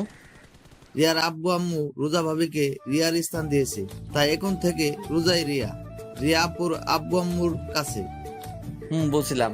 তা ওরা কি করতে গেছে রিয়াদের বাসায়? কি করতে যাবে? রোজা ভাবিকে গায়ে হলুদ দিতে গেছে। ও আচ্ছা, আমি রুমে যাই, দরকার পড়লে ডাক দিস। আচ্ছা। রুমে এসে বসে বসে ভাবতেছি, রিয়ার আব্বু আম্মুর আবার কি হলো? রোজাকে সোজা মেয়ে হিসেবে মেনে নিল? তাদের আর কোনো মেয়ে নাই, তার জন্য নাকি অন্য কিছু? সব ভাবতেছি। কিছুক্ষণ পর শিহাব আসলো। রুমে এসে বলল, ভাইয়া চলো। কোথায়? কোথায় আবার, বাইরে আসো, এখন তোমার গায়ে হলুদ দেবে। আমি আর কোনো কথা না বলে শিহাবের সাথে বাইরে আসলাম। দূর সম্পর্কের নানিরা এসে আমাকে নিয়ে একটা পাড়ার উপর দাঁড় করালো। কিছু কিছু মহিলারা আদি যুগের গান গাইতে লাগলো। কেউ কেউ আমার গায়ে হলুদ দিয়ে যাচ্ছে। এইভাবে অনেক নিয়মকানুনের পর শেষ হলো গায়ে হলুদ।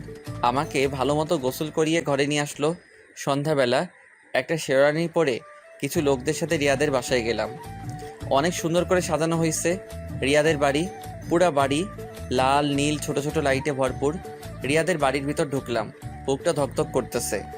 বাড়িতে ঢোকার সাথে সাথে রিয়ার ছোট ভাই দৌড়ে এসে আমাকে জড়িয়ে ধরলো। আমি ওকে জড়িয়ে ধরে বললাম, কি হয়েছে? ও কোনো কথা না বলে আমার হাত ধরে বরের বসার জায়গায় বসলো। রিয়ার আব্বু আম্মু আমার আশেপাশে ছিল, কিন্তু কোনো কথা বলে নাই আমার সাথে। এখনো ধীরে ধীরে বিয়ের কাজ শেষ হলো। রিয়ার আব্বু আম্মু এখন আমার পাশে বসা। রিয়ার মা আমার মাকে ফোন দিয়ে বলল তাদের বাড়ি আসতে। রিয়ার আম্মু আমার পাশে বসে আছে, কিছু বলবে হয়তো, কিন্তু বলতে পারতেছে না। ওনার এরকম অবস্থা দেখে আমি জিজ্ঞাসা করলাম, খালা কেমন আছেন? কোনো কথা বলতেছে না, শাড়ির আঁচলটা মুখে দিয়ে অন্যদিকে ফিরে আছে। আমি এবার বললাম, মা কেমন আছেন? রিয়ার আম্মু আমার দিকে ছলো ছলো চোখে তাকিয়ে আছে। আমার সামনে দাঁড়িয়ে তার হাত দিয়ে আবার গাল ধরে বলল, আমাদের ক্ষমা করে দিস বাবা। আপনি এগুলো কি বলতেছেন? ওই দিন রিয়াকে তোরে দেখতে দিই নাই। আরে থামো, কি এসব কি কথা বলতেছো? না মা, নে। ওনার কথা বলা শেষ হবার আগে আমার মা আসলো। এসে রিয়ার আম্মুকে বলল, কিসের জন্য ডাকলি? চল নতুন বউ বরকে একসাথে ঘরে তুলে নি। চল, এতে আবার আমারে ডাকা লাগে? কিছুক্ষণ পর রিয়ার আম্মু আমার হাত ধরে নিয়ে রিয়ার রুমে নিয়ে যেতে লাগলো। পিছে তাকিয়ে দেখি রোজাকে মা আমার পিছনে পিছনে নিয়ে আসতেছে। রিয়ার রুমে আসলাম। রুমে ঢোকার সাথে সাথে এক অদ্ভুত অনুভূতি হলো মনে হলো আমার পুরো শরীরের ভিতর কীরকম জানি ঠান্ডা বাতাস বয়ে গেল। রিয়ার আম্মু আমাকে খাটে বসালো, রোজাকে আমার পাশে বসালো হয়েছে। আজ আবার রোজা বধূ সেজেছে। রিয়ার আম্মু আমার হাতটা নিয়ে রোজার হাতের উপর রাখলো, রেখে বলল, সোহান আজ থেকে রোজাকে ভালোবাসবা রিয়ার মতো, কারণ এখন থেকে আজীবনের জন্য রোজা আমার মেয়ে। এইবার মা আমার আর রোজার হাত ধরে বলল, সোহান যে চলে গেছে তাকে ভেবে কোনো লাভ নাই। আমরা এখন রিয়ার জন্য দোয়া ছাড়া কিছুই করতে পারবো না। এবার আমি বললাম, দোয়া করব আল্লাহ যেন পরকালে আমাকে রিয়ার সাথে রাখে। আমার কথা শুনে রিয়ার আম্মু আর আমার মা আমার দিকে অবাক চোখে তাকিয়ে আছে। রোজার দিকে তাকিয়ে দেখলাম মাথা নিচু করে মুখ কালো করে আছে। রোজার মুখ কালো দেখে রিয়ার আম্মু রোজার থুতনি ধরে রোজাকে বলল, ও ওর ভালোবাসার মানুষকে চাইছে, আল্লাহর কাছে তুইও আল্লাহর কাছে তোর স্বামীরে চাইবি। রোজা শুধু মাথা নাড়িয়ে ঠিক আছে বলল।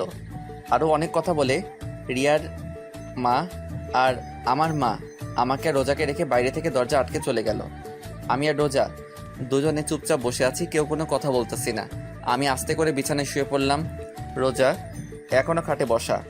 অনেকক্ষণ হয়ে গেল, রোজা এখনও চুপচাপ বসে আছে। আমি রোজাকে বললাম, কি হলো, ঘুমাবা না? চুপচাপ আমার দিকে চেয়ে আছে। আমি আমার দুহাত মেলে বললাম, কি হলো, আসো। আমার দুহাত মেলা দেখে রোজা আমার বুকের উপর ঝাঁপিয়ে পড়লো। চুপচাপ বুকের উপর শুয়ে আছে, কোনো কথা বলতেছে না। রোজা রোজা রোজা কি হয়েছে? মন খারাপ? না।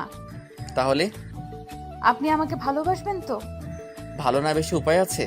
শত হলেও তুমি আমার ভবিষ্যৎ সন্তানের মা। আগে বলেন, ভালোবাসবেন তো? বাঁচতে পারি, একটা শর্ত আছে। কি কি শর্ত বলেন, আমি সব মানতে রাজি আছি। আমাকে তুমি করে বলতে হবে, তাহলেই হবে। আচ্ছা ঠিক আছে। রোজা, বলো। আজকে আমাদের কি রাত? কি রাত? আজকে আমাদের বাসর রাত। তা কিছু হবে না? মুখটা তুলে আমার দিকে তাকিয়ে, যা দুষ্টু বলেই রোজা আমার বুকে ঝাঁপিয়ে পড়লো। আর শুরু হলো সোহান আর রোজার নতুনভাবে পথ চলা। কিন্তু রিয়া থেকে যাবে আজীবন সোহানের হৃৎপিণ্ডে। গল্পটা কেমন হলো প্লিজ জানাবেন। আর যারা পরবর্তী পার্ট গল্প পেতে আমাদের চ্যানেলটি সাবস্ক্রাইব করে পাশে থাকা বেল আইকনটি বাজিয়ে দিন।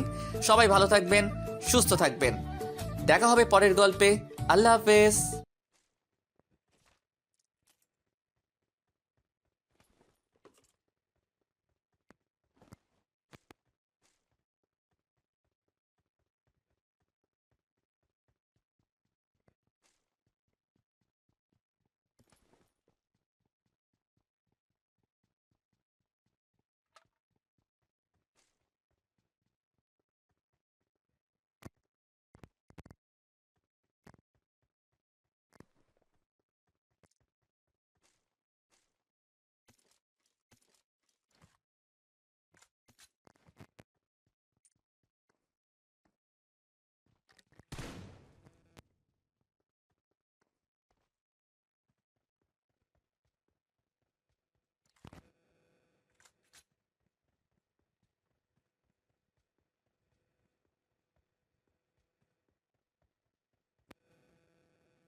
যাও।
বারোটা 12টা।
মারা খাবি তুই শিওর।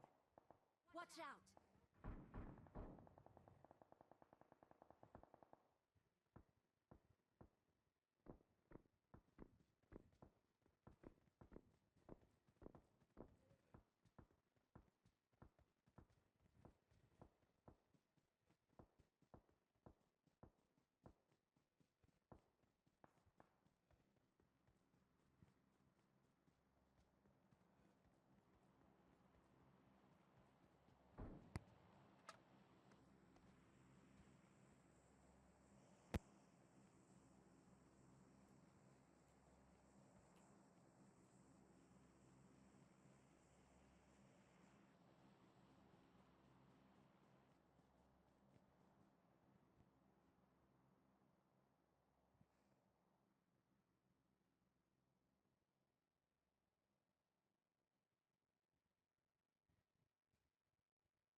Awesome.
দেখতেছিস?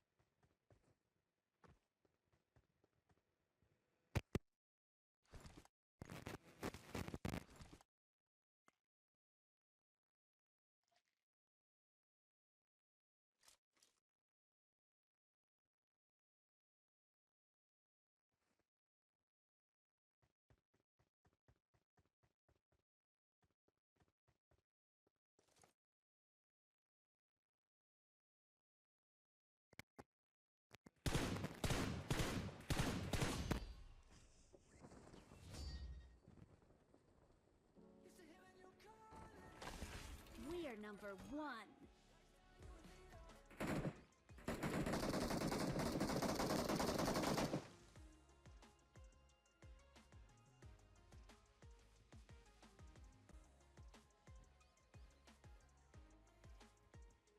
রেকর্ড করতেছিস?